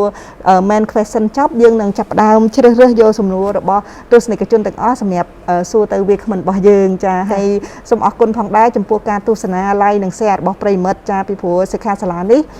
យើងនឹងទទួលបាននូវចំណេះដឹងថ្មីច្រើនដែលជាការចូលរួមចំណែកធ្វើឲ្យអាជីវកម្មអនឡាញរបស់យើងនឹងកាន់តែឈានមុខទាំងអស់គ្នាចាអញ្ចឹងជាសំណួរបន្តនេះខ្ញុំចង់តាក់ទងជំរាបសួរទៅបងសិលាវិញម្ដងចាដើម្បីឲ្យពាណិជ្ជកម្មតាមប្រព័ន្ធអេឡិចត្រូនិករបស់យើងនឹងកាន់តែឈានទៅមុខទៅទៀតដូចជានៅប្រទេសជិតខាងដែលគេធ្វើរហូតដល់ជាលក្ខណៈអន្តរជាតិអញ្ចឹងបានចាតើសម្រាប់អាជីវករយើងក៏ដូចជាអ្នកទិញអ្នកលក់ឬក៏តាមប្រព័ន្ធច្បាប់របស់យើងតើអ្វីដែលយើងគួរតែធ្វើបន្ថែមទៀតឲ្យកាន់តែល្អប្រសើរនិងអ្វីដែលយើងគួរតែបញ្ឈប់ឬក៏ជៀសវាងចាខ្ញុំសូមសារភាពបន្តិចថាប្រហែលជាប្រព័ន្ធ e-commerce ប្រព័ន្ធ electronic online របស់យើងគឺយើងវានៅថ្មីមែនតើអញ្ចឹងបែររាល់ជំនាញក៏យើងនៅមានខ្វះខាតសូម្បីតែខ្លួនឯងយើងថ្ងៃនេះយើងពិភាក្សាហ្នឹងក៏យើងដឹងថាបទពិសោធន៍មួយចំនួនយើងបានរៀនបានធ្វើប៉ុន្តែក៏មិនទាន់គ្រប់ជ្រុងជ្រោយដោយសារថាបរិបទរបស់យើងនេះយើងអាចនិយាយថាយើងនៅកំពុងតែនៅក្មេងខ្ចីនៅឡើយអញ្ចឹងអ្វីដែលយើងចែកម្លែកប្រហែលជាវាជារឿងមួយដែលវាអាចថាមិនបាន 100% ប៉ុន្តែអ្វីដែលខ្ញុំបាន observe មើលដែលយើងបានដើរទៅមើលទីផ្សារនៅស្រុកក្រៅហើយយើងបានឡើងទៅ website គេផ្សេងមិញយើងនិយាយពីថាដូចរ៉ាឌីគាត់និយាយថាយើងអនឡាញបានសួរថាតើយើងបានគិតត្រូវនាំលក់របស់ចេញទៅអនឡាញអីចឹងណាចាបងសម្រាប់ខ្ញុំវិញសម្រាប់យើងនៅក្នុងប្រព័ន្ធការលក់អនឡាញនៅក្នុងប្រទេសហ្នឹងក៏នៅមិនទាន់រួចរាល់មិនទាន់ចាស់ទុំនៅឡើយអញ្ចឹងយើងគួរតែគិតមើលថាតើយើងធ្វើមិនដើម្បីឲ្យលក់របស់នៅក្នុងស្រុកសិនអ្វីដែលខ្វះខាតដែលយើងតាំងពីការបង្កើតក្រុមហ៊ុនសបាយមកពិបាកជាងគេគឺអ៊ីនធឺណិតអាហ្នឹង infrastructure ហ្នឹងគឺជាប្រព័ន្ធមួយដែលជារឿងមួយដែលធំដែលកន្លងមកយើងមានឧបសគ្គច្រើនប៉ុន្តែខ្មែរយើងមានរឿងល្អមួយតាំងពី2015-16មកគឺប្រព័ន្ធអ៊ីនធឺណិតរបស់យើងគឺបានតម្លៃធូរថ្លៃចាដោយសារការលក់អ៊ីនធឺណិតប្រព័ន្ធទូរស័ព្ទដៃនឹងធូរអញ្ចឹងម្នាក់គាត់អាចអនឡាញបាននឹងជារឿងមួយដែលសំខាន់អញ្ចឹងប្រព័ន្ធ ecosystem ដែលយើងឃើញមានហើយប្រហែលឆ្នាំមកនេះឧបសគ្គដែលធំជាងគេមួយទៀតហ្នឹងគឺប្រព័ន្ធ payment គឺបានថា payment ហ្នឹងវានៅជាបញ្ហាធំរហូតដល់ថ្ងៃហ្នឹងក៏នៅជាបញ្ហាដោយសារថាជាទូទៅនៅប្រទេសផ្សេងហេតុអីបានប្រព័ន្ធ e-commerce វាដើរស្រួលដោយសារថាគេអាចបង្កើត account មួយនៅលើ platform មួយtie up បានគេភ្ជាប់ជាមួយនឹង bank account ឬ credit card គាត់អញ្ចឹងពេលគាត់ចង់ទិញអីគាត់ចុចមក click ពី click ទៅគឺរួចរាល់ហើយប៉ុន្តែយើងអត់ទេដោយសារថាយើងអត់សូវមាន credit card ប្រើទូលំទូលាយចាហើយក៏វាមាន limit នៅក្នុងរូបភាពមួយចំនួនដែលថាជួនកាល credit card មានដែរប៉ុន្តែក្រុមហ៊ុន website អីហ្នឹងគាត់អត់អាចទទួលចងemail ចងប្រព័ន្ធ payment credit card នឹងបានដោយសារថាគាត់ត្រូវការមាន qualify certified ដោយ credit card visa ឬក៏ master អីចឹងទៅអាហ្នឹងវាជាឧបសគ្គមួយដែរអ្វីដែលខ្វះខាតមួយទៀតដែលខ្ញុំឃើញទៅលើប្រព័ន្ធជា platform អញ្ចឹងរាល់ថ្ងៃហ្នឹង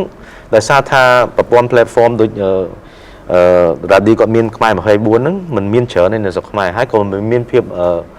ល្អដូច UI UX មើលទៅវាស្រួលប្រើស្រួលអីវាស្មុគស្មាញ ចឹងវាធ្វើឲ្យយើងនឹងសង្កបាយផាស system នឹងទៅទៀតឥឡូវថ្ងៃគឺលក់ប្រព័ន្ធនេះគេ social commerce រហូតដល់ TikTok commerce ឬក៏រហូតដល់ Telegram commerce បើនេះគាត់លក់របស់នេះនៅលើ platform Telegram លក់នៅប្រព័ន្ធ TikTok Instagram ឬក៏ Facebook Live គាត់ដាក់របស់លើកចឹងទៅគាត់ស្រែកចឹងទៅគាត់ថាអូនេះលេខទូរស័ព្ទតម្លាក់លេខអីចឹងមកបង់លុយ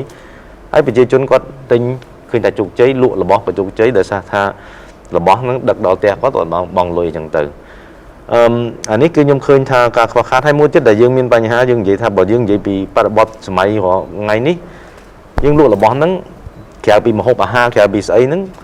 ផលិតផលភាគច្រើនគឺនាំចូលទាំងអស់គឺបានយើងទិញឬក៏យកនាំដូចកៅអៅស្អីកាបូបស្អីបើជើងអញ្ចឹងយកមកពីស្រុកក្រៅមកយើងមកលក់វាអត់មានរបស់ផលិតផលក្នុងស្រុកច្រើនដែលលក់បានជោគជ័យអាហ្នឹងគឺការខ្វះខាតហ្នឹងគឺផ្នែកផលិតកម្មខ្ញុំគឺឃើញណាបានថាផលិតផលក្នុងស្រុកយើងគឺមិនមានយើងអាចនិយាយថាគុណភាពគឺជារឿងមួយការវិចប់ស្អាតគឺជារឿងមួយហើយចំនួនឬក៏ប្រភេទ variety ហ្នឹងវាអត់គ្រប់គ្រាន់ចា៎អាហ្នឹងមួយដែលយើងឃើញថាវាជារឿងមួយដែលធ្វើឲ្យ e-commerce យើងវាយឺតអញ្ចឹងរហូតដល់សប្តាហ៍ថ្ងៃនេះយើងឃើញអ្វីដែលវាបានធ្វើឲ្យយើងឃើញថាជោគជ័យខ្លាំងហ្នឹងគឺបែរថាប្រព័ន្ធ food delivery បានថាគាត់ចេះដោយសារបរិបទ COVID នេះគឺបរិញ្ញាមនុស្សរាប់សែននេះឲ្យចេះកំងម្ហូបកំងអាហារកំងទំនិញគ្រឿងប្រើក្នុងផ្ទះហ្នឹងតាមប្រព័ន្ធអនឡាញឬក៏តាម call តាម Facebook អីចឹងទៅឬក៏ app ដូចយើងមាន app ជាច្រើននៅក្នុងស្រុកហង app ដែលនាំចូលហងគាត់ចេះជិះតាក់ស៊ីជិះតុកតុកដល់ប្រើប្រព័ន្ធ app hailing ហ្នឹងដែលជាប្រព័ន្ធមួយដែលយើងគិតថាជោគជ័យមែនទែនព្រោះគាត់អាចជ្រើសរើសតែបង់លុយតាមស្អីៗចឹងទៅ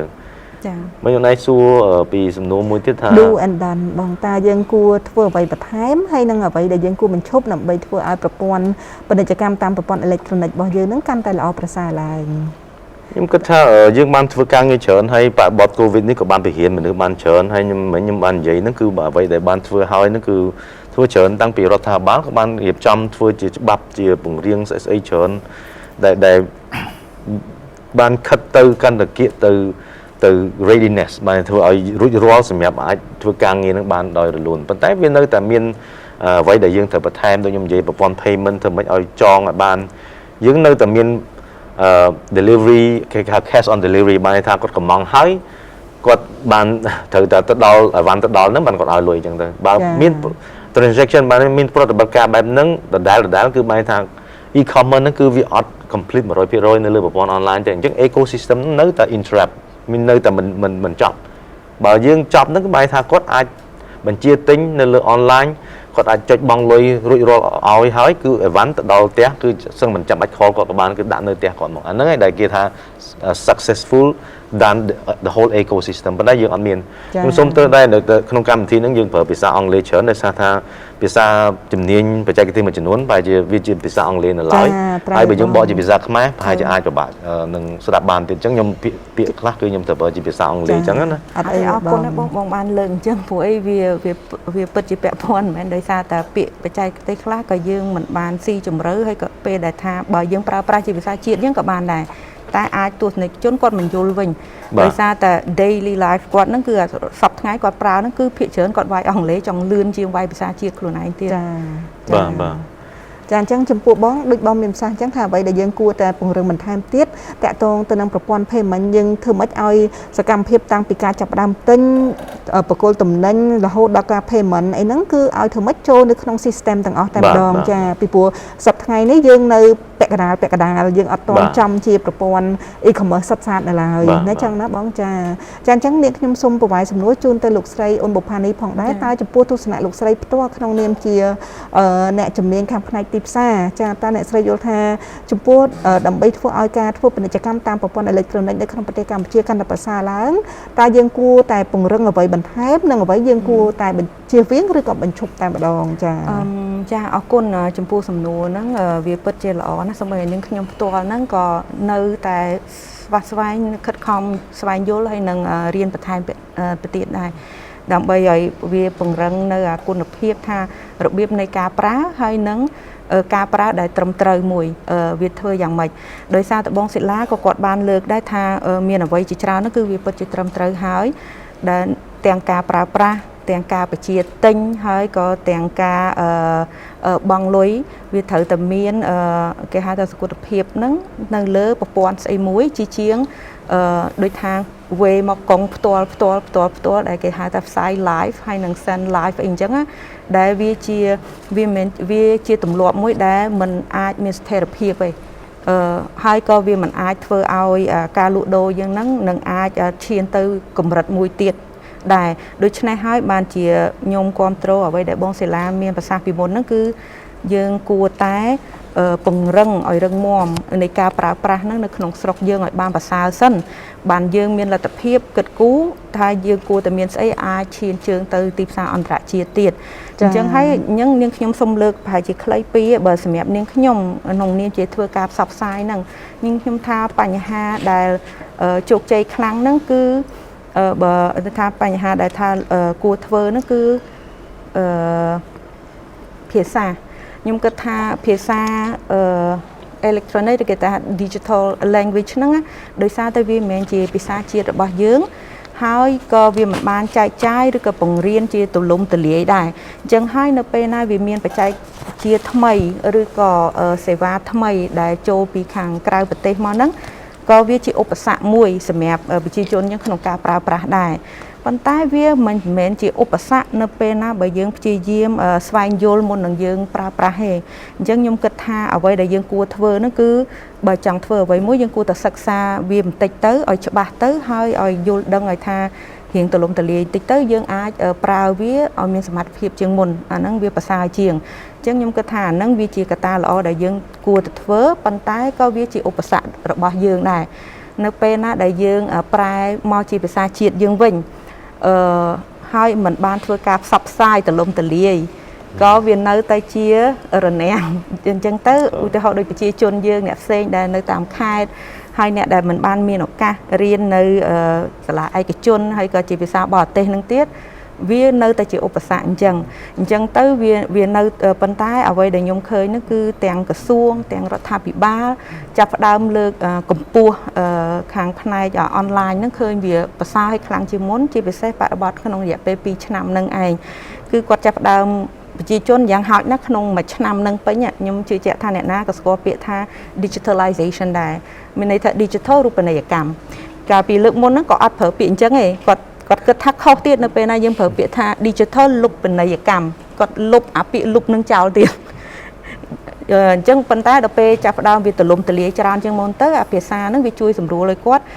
យល់ដឹងថាអូឥឡូវគឺគេមានប្រើភាសាហ្នឹងដូចជាពេលដែលយើងប្រើពាក្យដំបូងដែលយើងអត់ស្គាល់ពាក្យចតាលិស័កដូចគ្នាអញ្ចឹងអញ្ចឹងទៅខ្ញុំក៏គ្រប់គ្រងដែរថាបើសិនជាយើងអាចស្វែងយល់រៀនបន្ថែមបន្តិចអញ្ចឹងការប្រើប្រាស់ទាំងភាសាទាំងការយល់ដឹងហ្នឹងក៏វានឹងជួយលើកកម្ពស់យើងដែរ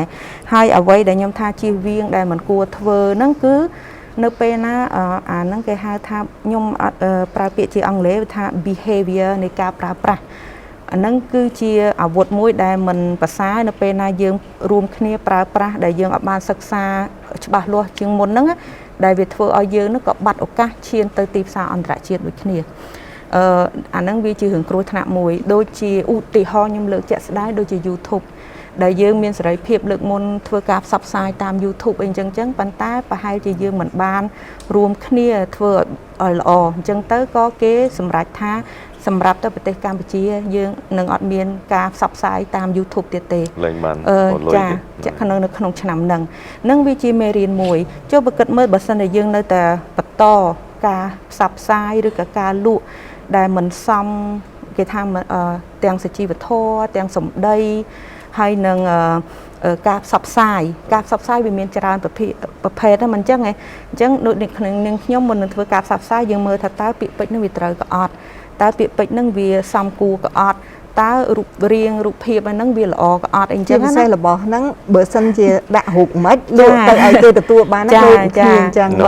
បើនិយាយមួយទៀតដាក់ជារបស់មិនអីទេប៉ុន្តែវាមានដំណាក់កាលមួយទៀតបើសិនថាបើលក់ឲ្យឧទាហរណ៍ថាសម្លៀកបំពាក់ដែលគាត់ត្រូវលោមិនចាំបាច់តថ្នាក់ត្រូវគាត់លោខ្លួនឯងក៏បានដែរខ្ញុំចង់មានន័យអញ្ចឹងណាអាហ្នឹងឯងដែលថាពេលខ្លះយើងនឹងបើសិនជាយើងនៅតែបន្តឲ្យអញ្ចឹងហើយច្បាប់គាត់គិតថាអត់មានច្បាប់ទេអត់អីអញ្ចឹងគាត់គិតតាមពិតច្បាប់វាមានហើយ អត់អីអញ្ចឹងអាហ្នឹងវាអាចជាអាវុធមួយដែលអាចចុះបើសិនមួយថ្ងៃក្រោយគេបិទ Facebook ឧទាហរណ៍តើគាត់នឹងលក់មិនវិញអញ្ចឹងសូម្បីតែ page ក៏អត់បានដែរលក់ក៏អត់បានដែរអញ្ចឹងខ្ញុំក៏ agree តាមបងដែលមានpage បគាត់24ហ្នឹងហើយក៏ដូចជាបងបានលើកហ្នឹង page សបាយក៏ខ្ញុំគិតថាមានដែរផ្នែកតូចមួយហើយនឹងញ៉ាំដែលគេបានបង្រៀនថារបៀបនៃការប្រើប្រាស់នៅពេលដែលមាន app ហ្នឹងវាជួយឲ្យស្ថិរភាពហើយក៏ upgrade នៃការប្រើប្រាស់របស់យើងនោះល្អជាងមុនរបៀបម៉េចអញ្ចឹងអាហ្នឹងគឺជាផ្នែកផ្សព្វផ្សាយមួយទៀតហើយប្រជាជននេះឆាប់ចាប់បានមែនតើបើប្រៀបធៀបមួយប្រទេសជិតខាងខ្ញុំជឿជាក់ថាយើងប្រើប្រាស់ app ឬក៏ប្រើប្រាស់ delivery ហ្នឹងលឿនជាងគេខ្លាំងជាងគេទៀតបើប្រៀបធៀបជាមួយនឹងអញ្ចឹងតាមប្រសាសន៍អ្នកបងគឺមានន័យថាទី1គឺយើងត្រូវមានចំណេះដឹងផ្នែកភាសាជាពិសេសក្នុងឲ្យយល់ចំណេះដឹងឯថាស្វែងយល់ព្រោះបើថាចំណេះដឹងផ្នែកភាសាវាអាចរៀងធ្ងន់បន្តិចមានន័យថាស្វែងយល់ថាតើពាក្យហ្នឹងវាជាស្អីតើគេយកមកប្រើរបៀបម៉េចទី2គឺវិធីសាស្ត្រនៅក្នុងការប្រើប្រាស់ជារបៀបហ្នឹងហើយនឹងទី3យើងគួរតែកុំពឹងផ្អែកតែទៅលើ Facebook អីតែមួយមុខពេកគួរតែមានជា platform របស់ខ្លួនឯងក្នុងការប្រើប្រាស់បន្ថែមពីព្រោះឧទាហរណ៍របស់ហ្នឹងវាជាភាគីទី3អញ្ចឹងវាអាចបាត់បង់នៅពេលណាមួយចាព្រោះយើងអាចមិនអាចគាត់បានទេចាត្រូវព្រោះវាមានជាចុងបន្តនេះខ្ញុំចង់ជំរាបសួរទៅលោកទីរ៉ាឌីផងដែរតើតងថាតើយើងអ្វីគួរធ្វើបន្ថែមនិងអ្វីបញ្ឈប់ពីព្រោះកន្លងមកនៅលើតាមការលក់នៅតាមប្រព័ន្ធអេឡិចត្រូនិកយើងឃើញមានការកុហកភូតផលច្រើនចាឧទាហរណ៍ខ្ញុំខ្លួនឯងក៏ធ្លាប់ជាជនរងគ្រោះដែរណាឃើញតំណែងឃើញជាឈុតគាត់ស្អាតអញ្ចឹងខ្ញុំក៏កំងទិញគាត់អូពីអាទិត្យបានតែតម្រូវឲ្យបង 50% មុនអញ្ចឹង 50% វា$50អញ្ចឹងខ្ញុំក៏បងឲ្យភ្លាមព្រោះយើងអត់មានគិតថាឆបោអីទេឃើញ page គាត់អីដូចសមរម្យដែរអញ្ចឹង deliver បាញ់ឲ្យភ្លាមទៀតអត់មានចាំស្អែកដល់ពេលហើយឥឡូវមួយខែកន្លះហើយរក page ហ្នឹងឡើងឃើញមកចាអញ្ចឹងចង់ជំរាបសួរបងក្នុងអ្នកធ្លាប់តែបង្កើត app បង្កើតអីចឹងផ្ទាល់តើយើងគួរអ្នកអាជីវករអនឡាញឬក៏អ្នកទិញអ្នកលក់ស្រុកខ្មែរយើងហ្នឹងតើយើងគួរធ្វើអ្វីបន្ថែមនិងអ្វីយើងគួរបញ្ឈប់ដើម្បីធ្វើឲ្យប្រសើរឡើងនៅក្នុងការធ្វើពាណិជ្ជកម្មតាមប្រព័ន្ធអេឡិចត្រូនិកនេះចាជាក់ស្ដែងសកម្មភាពបែបហ្នឹងគឺកើតនៅលើ platform ខ្ញុំច្រើនសឹងតែរាល់ថ្ងៃហើយយើងទទួលបានការ complain ច្រើនពីអ្នកលក់អ្នកទិញព្រោះយើងនិយាយមកសាប់ដូចបងមិននឹងបានលើកអញ្ចឹងថាវាតាក់ទងជាមួយនឹងបងអ្នកទិញជាជនរងគ្រោះវាមានក្នុងករណីមួយទៀតអ្នកលក់ក៏ជាជនរងគ្រោះដែរមានអ្នកលក់ជាជនរងគ្រោះទៀតចាអញ្ចឹងកត្តាដែលកើតឡើងហ្នឹងគឺដោយសារពួកគាត់អ្នករស់ស៊ីឬមួយក៏នេះក៏អត់មានគេថាក្រុមសីលធម៌ក្នុងការរស់ស៊ីរបស់គាត់ចូលចិត្តធ្វើអីដែលបង្កើតទៅជាបទពិសោធន៍មួយដែលធ្វើឲ្យមនុស្សហ្នឹងខ្លាចអាហ្នឹងអញ្ចឹងអ្វីដែលយើងគិតថាយើងគួរតែឈប់យើងគួរតែនាំគ្នាបើយើងនិយាយថាស្មោះត្រង់ក្នុងការរស់ស៊ីមានន័យថាផលិតផលរបស់យើងមិនយើងព្យាយាមប្រាប់គេអញ្ចឹងទៅតើបើយើងល្អយើងថាល្អទៅមិនល្អយើងថាមិនល្អទៅដើម្បីវាជំរុញឲ្យអាវិស័យ e-commerce របស់យើងនេះហើយវាដើម្បីជំរុញឲ្យអាការទំនុកចិត្តរបស់ប្រជាជនរបស់យើងនេះវាកាន់តែធំពេលដែលយើងមានអាចំនួនប្រជាជនមានទំនុកចិត្តកាន់តែធំអាការទិញដូរនោះវាកាន់តែច្រើនហើយគាត់លក់បានកាន់តែដាច់អញ្ចឹងបើសិនបើយើងមើលផលវិជ្ជមានវាច្រើនមែនតើបើសិនបើគាត់ធ្វើរឿងមួយដែលត្រឹមត្រូវដែលស្មោះត្រង់ហើយអ្វីដែលគួរឈប់នោះគឺវាផ្ទុយជាមួយនឹងអ្វីដែលគួរតែធ្វើនេះវិញមានន័យថាគាត់ទាំងអស់គ្នានោះគឺជាដាច់ខាតគឺត្រូវតែនាំគ្នាធ្វើម៉េចបញ្ឈប់អារសកម្មភាពដែលអវិជ្ជមានដូចបងគាត់បានលើកអញ្ចឹងថាសកម្មភាពមួយចំនួនដែលយើងមើលទៅវាមិនមែនគ្រាន់តែជាការលក់ទេវាមិនជាការមួយដែលបន្លំព័ត៌មានឬមួយអីវាបង្ហាញឥទ្ធិពលសង្គមទៀតអាការបង្ហាញភាពមិនត្រឹមត្រូវអីផ្សេងការបង្កើតរូបភាពក្នុងការនិយាយស្ដីមិនសមរម្យអីហ្នឹងវាធ្វើឲ្យចាក់ឥទ្ធិពលខ្លាំងមែនទែនទៅដល់សង្គមខ្មែរយើងជាពិសេសក្មេងៗដែលគាត់អត់ដឹងអីខ្ញុំគាត់ជាកណាត់សគាត់មើលឃើញវានឹងចាក់ឥទ្ធិពលនឹងដល់សង្គមខ្មែរយើងអញ្ចឹងអាហ្នឹងវានឹងធ្វើឲ្យផលប៉ះពាល់មួយដែលពួកគាត់មាន experience ថាអា e-commerce ហ្នឹងអាវិស័យហ្នឹងអត់ល្អអញ្ចឹងវាធ្វើឲ្យបាត់អាភ្ញៀវហ្នឹងវិញ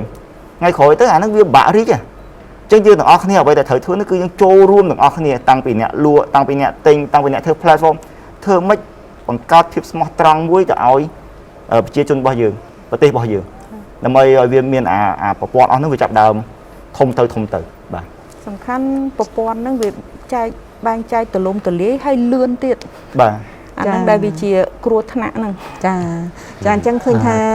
ដើម្បីឲ្យការធ្វើពាណិជ្ជកម្មតាមប្រព័ន្ធអេឡិចត្រូនិកហ្នឹងគឺទាមទារការភាពស្មោះត្រង់រវាងគ្នានឹងគ្នាចាព្រោះធ្លាប់មានអ្នកទិញរងគ្រោះហើយក៏មានអ្នកលក់រងគ្រោះដែរចាតកតងក្រមសីលធម៌ប៉ុន្តែខ្ញុំគិតថាតកតងចំណុចនេះតើយើងយកច្បាប់មកនិយាយពីព្រោះមានពេលខ្លះ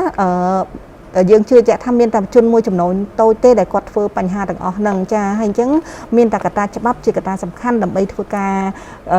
គ្រប់គ្រងនិងធ្វើឲ្យពាណិជ្ជកម្មហ្នឹងប្រកបដោយភាពត្រភាពក៏ដូចជាមានភាពយុត្តិធម៌ចាការពារកុំឲ្យមានជនរងគ្រោះនិយាយអញ្ចឹងនេះខ្ញុំថ្មីនេះបានឃើញសេចក្តីប្រកាសពីខាងក្រសួងពាណិជ្ជកម្ម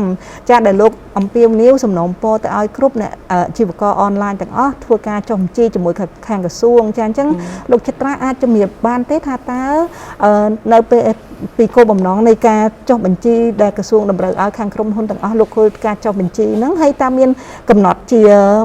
timeline អត់ចាដូចទីហោលោកកំណត់បុផុត timeline ហើយក៏អត់ទៅចុះបញ្ជីអញ្ចឹងតើលោកមានវិធានការយ៉ាងណាដែរចំពោះអាជីវករដែលអត់បានចុះបញ្ជីចាបាទសូមអរគុណបងសម្រាប់សំណួរនេះមែនទែនសំណួរនេះមានសារៈសំខាន់សម្រាប់ទី1សម្រាប់ក្រសួងខ្លួនឯងក៏មានសារៈសំខាន់ទី2សម្រាប់អាជីវករពាណិជ្ជករក្នុងវិស័យពាណិជ្ជកម្មតាមព័ន្ធអេឡិចត្រូនិកក៏មានសារៈសំខាន់ខ្ញុំសូមជម្រាបថាគោលបំណងនៃការដែលយើងរៀបចំច្បាប់នៅលិខិតបទដ្ឋានគតិយុត្តដែលតម្រូវឲ្យអន្តរការីឬមួយក៏បុគ្គលផ្ដល់សេវាពាណិជ្ជកម្មតាមព័ន្ធអេឡិចត្រូនិកទៅស្នើសុំលិខិតអនុញ្ញាតឬអាជ្ញាប័ណ្ណនោះគឺយើងមានគោលបំណង3សំខាន់ដោយសារយើងដឹងហើយនៅក្នុងវិស័យពាណិជ្ជកម្មតាមប្រព័ន្ធអេឡិចត្រូនិកតួអង្គសំខាន់3ក្នុងនោះគឺរដ្ឋាភិបាលផ្នែកធុរជនហើយនិងផ្នែកអ្នកប្រើប្រាស់អញ្ចឹងបើសិនជាអត់មានតួអង្គ3នេះទេប្រហែលជាអត់មានវិស័យពាណិជ្ជកម្មតាមប្រព័ន្ធអេឡិចត្រូនិកទេអញ្ចឹងគោលបំណង3ដែលយើង address ទៅលើតួអង្គសំខាន់ទាំង3នេះគឺមានទី1សម្រាប់រដ្ឋាភិបាលខ្លួនឯងផ្ទាល់គឺការចេញច្បាប់អនុក្រឹត្យនិងប្រកាសនានាហ្នឹងគឺក្នុងគោលបំណងដើម្បីគ្រប់គ្រងវិស័យពាណិជ្ជកម្មតាមប្រព័ន្ធអេឡិចត្រូនិកនេះឲ្យវាមានសណ្ដាប់ធ្នាប់កុំឲ្យមានបញ្ហានិងមានភាពយើងថារញ៉េរញ៉ៃអញ្ចឹងហើយតាមរយៈនេះ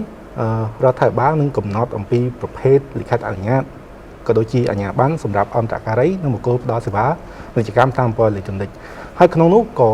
មានកំណត់អំពីការលើកលែងដែរបានន័យថាមិនមែនឲ្យតែអ្នកប្រតិបត្តិនៅក្នុងវិស័យពាណិជ្ជកម្មតាមប្រព័ន្ធអេឡិចត្រូនិកដាច់ខាតត្រូវតែស្នើសុំលិខិតអនុញ្ញាតឬអាជ្ញាប័ណ្ណទាំងអស់គ្នាដែរ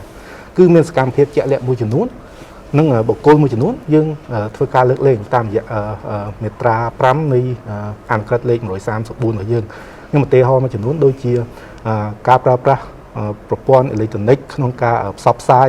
ផលិតផលរបស់ខ្លួនប៉ុន្តែការផ្សព្វផ្សាយនោះមិនឈានទៅដល់ការបង្កើតកិច្ចសន្យាទិញលក់នោះទេខ្ញុំន័យថាការប្រើប្រាស់ប្រភេទនេះយើងអត់តម្រូវឲ្យគាត់ស្នើសុំលិខិតអនុញ្ញាតទេឬមួយទៀតបើសិនជាគាត់ជាអ្នកលក់ដូរដែរប៉ុន្តែផលកម្រៃផលរបររបស់គាត់នោះទៀបជាងអ្នកដែលជាប់ពន្ធតូចដែលកំណត់ដោយអគ្គនាយកដ្ឋានពន្ធដារនៃក្រសួងសេដ្ឋកិច្ចហិរញ្ញវត្ថុនោះគឺយើងមិនតម្រូវឲ្យគាត់ស្នើសុំលិខិតអនុញ្ញាតទេហើយមួយទៀតដូចជាបងប្អូនប្រជាកសិករដែលគាត់ប្រមូលផលផលិតផលតាមរដូវកាលអីហ្នឹងក៏មិនតម្រូវទៅឲ្យស្នើសុំលិខិតអនុញ្ញាតដែរនេះសម្រាប់ផ្នែករដ្ឋខ្ញុំលើកសម្រាប់ផ្នែកឯកជនវិញតើគោលបំណងមានគោលបំណងអីទីគោលបំណងគឺយើងចង់លើកទឹកចិត្តឲ្យអន្តរការីនៅគោលផ្ដល់សេវាពាណិជ្ជកម្មតាមប្រព័ន្ធអេឡិចត្រូនិកហ្នឹងគាត់ចាប់ផ្ដើមអាជីវកម្មរបស់គាត់ដោយភាពត្រឹមត្រូវដោយភាពស្របច្បាប់និងប្រកបដោយភាពទំនួលខុសត្រូវមួយទៀតគឺបើសិនជាគាត់ស្នើសុំអាជ្ញាប័ណ្ណឬចុះលិខិតអនុញ្ញាតពីក្រសួងគាត់នឹងទទួលបានការអនុគ្រោះការលើកទឹកចិត្តនានាក៏ដូចជាការគាំពៀពីច្បាប់ដែរតួអង្គមួយទៀតគឺអ្នកប្រើប្រាស់នឹងអ្វីដែលយើងផ្ដោតសំខាន់ទៅលើការទាមទារឲ្យមានការស្នើសុំលិខិតអនុញ្ញាតឬអាជ្ញាប័ណ្ណនេះគោលបំណងសំខាន់គឺដើម្បីលើកកម្ពស់ការការពារអ្នកប្រើប្រាស់នេះឯងចាលើកដល់ចំណុចនេះខ្ញុំចង់ផ្សារភ្ជាប់ជាមួយនឹងចំណុចដែលបងរ៉ាឌីនិងបងបានលើកបាទបងខានីដែលបានលើកពីចំណុចមុនអំពី behavior របស់អ្នកលក់មួយចំនួនតាមពិតនៅក្នុងច្បាប់របស់យើងក៏បានកំណត់ដែរកាតព្វកិច្ចនានារបស់អន្តរការីនិងបុគ្គលផ្ដល់សេវាពាណិជ្ជកម្មតាមប្រព័ន្ធអេឡិចត្រូនិកហើយក៏មានកាតព្វកិច្ចថែមទៀតនៅក្នុងឧទាហរណ៍នៅក្នុងមាត្រា27និយាយអំពីក្រមសីលធម៌ជាសំទោសមាត្រា27នៃច្បាប់ស្តីពីពាណិជ្ជកម្មតាមប្រព័ន្ធអេឡិចត្រូនិកឆ្នាំ2019យើងមាននិយាយអំពីការកាតព្វកិច្ចគ្រប់ក្រមសីលធម៌វិជ្ជាជីវៈសម្រាប់អ្នកផ្ដល់សេវាពាណិជ្ជកម្មតាមប្រព័ន្ធអេឡិចត្រូនិកនិងអន្តរការីមាត្រា29និយាយអំពីការផ្ដល់ព័ត៌មានបរិមាជូនដល់អ្នកប្រើប្រាស់អញ្ចឹងហើយគឺឃើញថាគាត់មានកាតព្វកិច្ចច្រើន ការងារបច្ចុប្បន្នបន្តរបស់ក្រសួងពាណិជ្ជកម្មគឺយើងកំពុងតែរៀបចំក្រមសីលធម៌វិជ្ជាជីវៈសម្រាប់អន្តរការីនិងបុគ្គលផ្ដល់សេវាពាណិជ្ជកម្មតាមប្រព័ន្ធអេឡិចត្រូនិកចឹងហើយនៅក្នុងក្រមសីលធម៌នោះហើយយើងនឹង address ថាអ្វីដែលគួរធ្វើហើយអ្វីដែលពួកគាត់មិនគួរធ្វើហើយមានអ្វីផ្សេងទៀតដែលគាត់មិនត្រូវធ្វើបន្តទៅសំណួរបងមួយទៀតតើមានថាម៉ានកំណត់អត់សម្រាប់ការទុកឱកាសឲ្យអន្តរការីនិងបុគ្គលផ្ដល់សេវាពាណិជ្ជកម្មតាមប្រព័ន្ធអេឡិចត្រូនិកទៅស្នើសុំនឹងមែនទែនទៅតាមខ្លឹមសារអនុក្រឹត្យលេខ134របស់យើងគឺមានន័យថាទុករយៈពេល6ខែបន្ទាប់ពីអនុក្រឹត្យចូលជាធរមានប៉ុន្តែដោយសារតែវិបត្តិ COVID នៅតែអូសបន្លាយហើយយើងឃើញថាក្រសួងពាណិជ្ជកម្មកាលពីមុនបានកំណត់ថានឹងទុករយៈពេលរហូតដល់ថ្ងៃទី1ខែធ្នូឆ្នាំ2021នេះប៉ុន្តែយើងឃើញថាបច្ចុប្បន្នវិបត្តិ COVID នៅតែបន្តអូសបន្លាយហើយ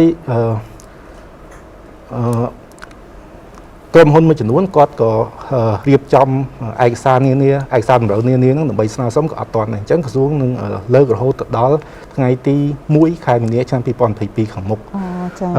សម្រាប់ consequence ដែលគាត់អត់ apply ដែលគាត់អត់ស្នើសុំលិខិតអនុញ្ញាតឬអាជ្ញាប័ណ្ណនោះតាមមាត្រា56នៃច្បាប់ស្តីពីពាណិជ្ជកម្មតាមប្រព័ន្ធអេឡិចត្រូនិកនេះបានកំណត់ថា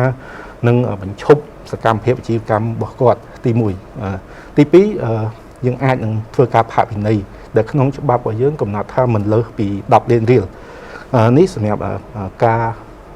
មិនបានទៅស្នើសុំលិខិតអនុញ្ញាតឬអាជ្ញាប័ណ្ណទី2បើសិនជាទទួលបានការអាជីវកម្មឲ្យគាត់នៅតែបន្តទៀតគាត់នឹងក្រសួងប្រហែលជានឹងបន្តអន្តរជាតិទៅតុលាការទៀតប៉ុន្តែ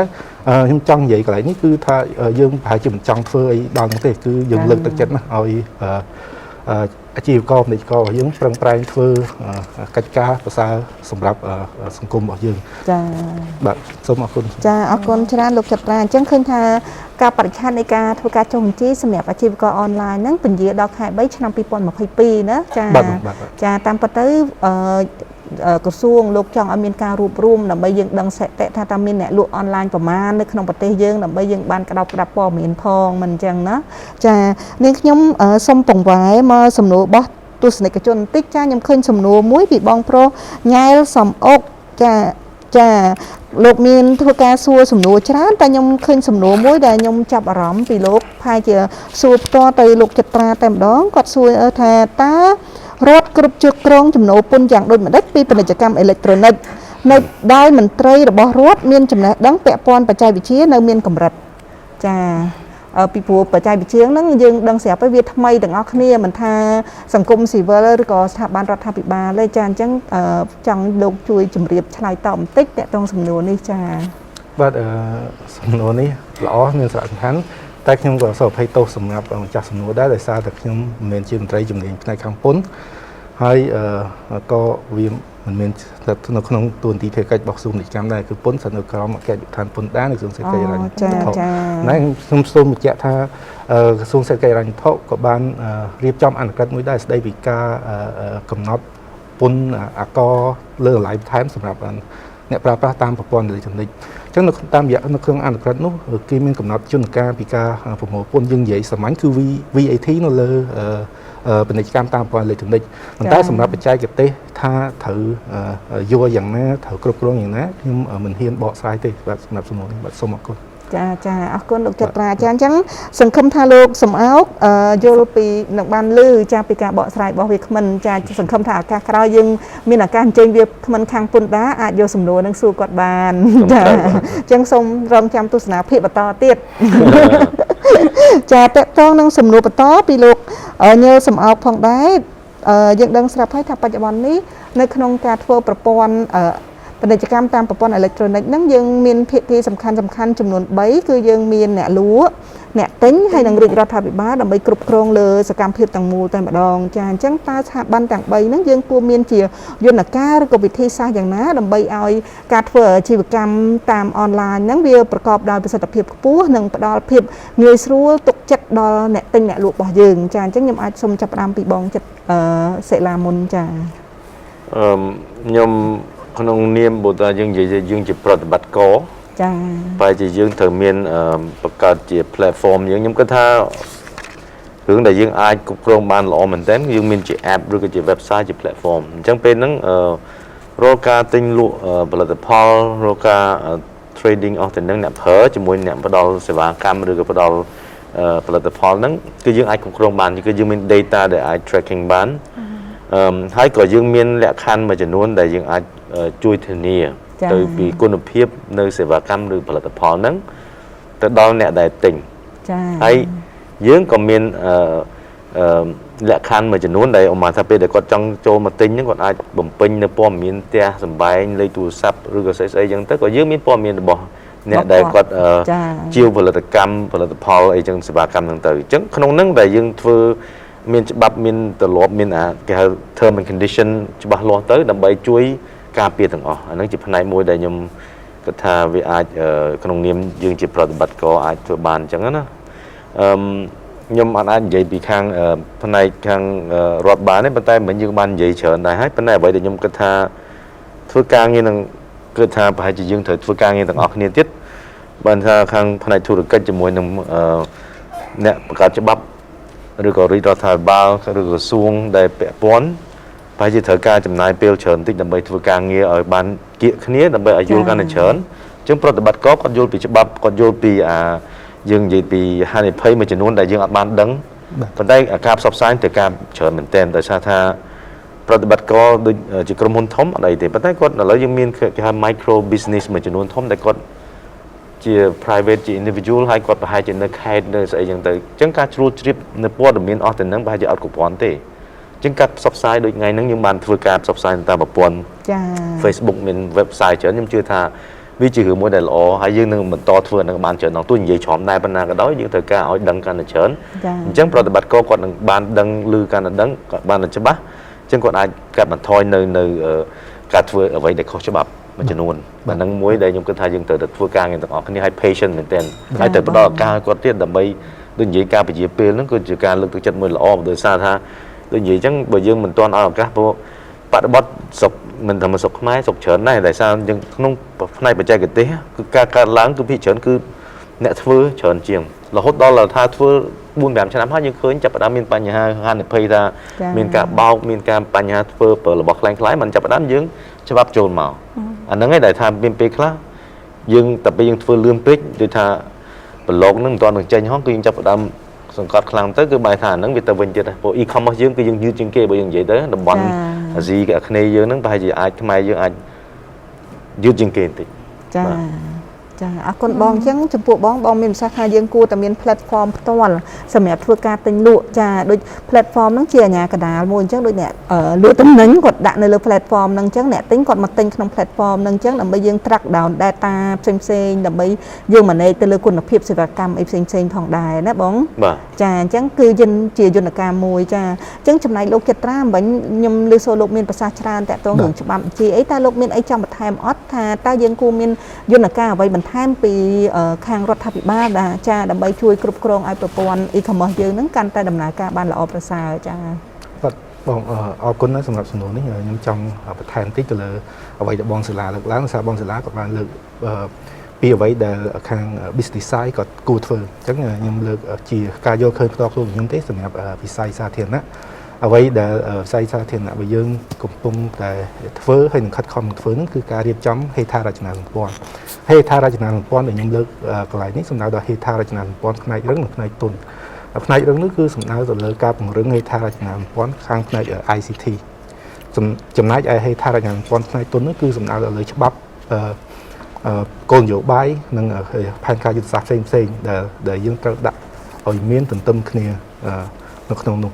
ចឹងហើយទន្ទឹមនឹងយើងមានហេដ្ឋារចនាសម្ព័ន្ធទាំងផ្នែកទន់និងផ្នែករឹងនេះយើងត្រូវពង្រឹងយន្តការផ្សព្វផ្សាយនិងពង្រឹងការអនុវត្តដោយបងសាលាលើកឡើងខាងដើមគឺការផ្សព្វផ្សាយគឺមានសារៈសំខាន់ណាស់ហើយមិនមែនផ្សព្វផ្សាយតែម្ដងគឺចប់ទេផ្សព្វផ្សាយត្រូវតែជាការធ្វើបន្តរហូតដល់គ្រប់គោលtarget ដែលជាគោលដៅរបស់ការអនុវត្តច្បាប់នោះមួយទៀតគឺការសហការរវាងរដ្ឋនិងផ្នែកឯកជនគឺមានសារៈសំខាន់មែនទែនសម្រាប់ពង្រឹងយន្តការនៃការអនុវត្តនិងក៏ដូចជា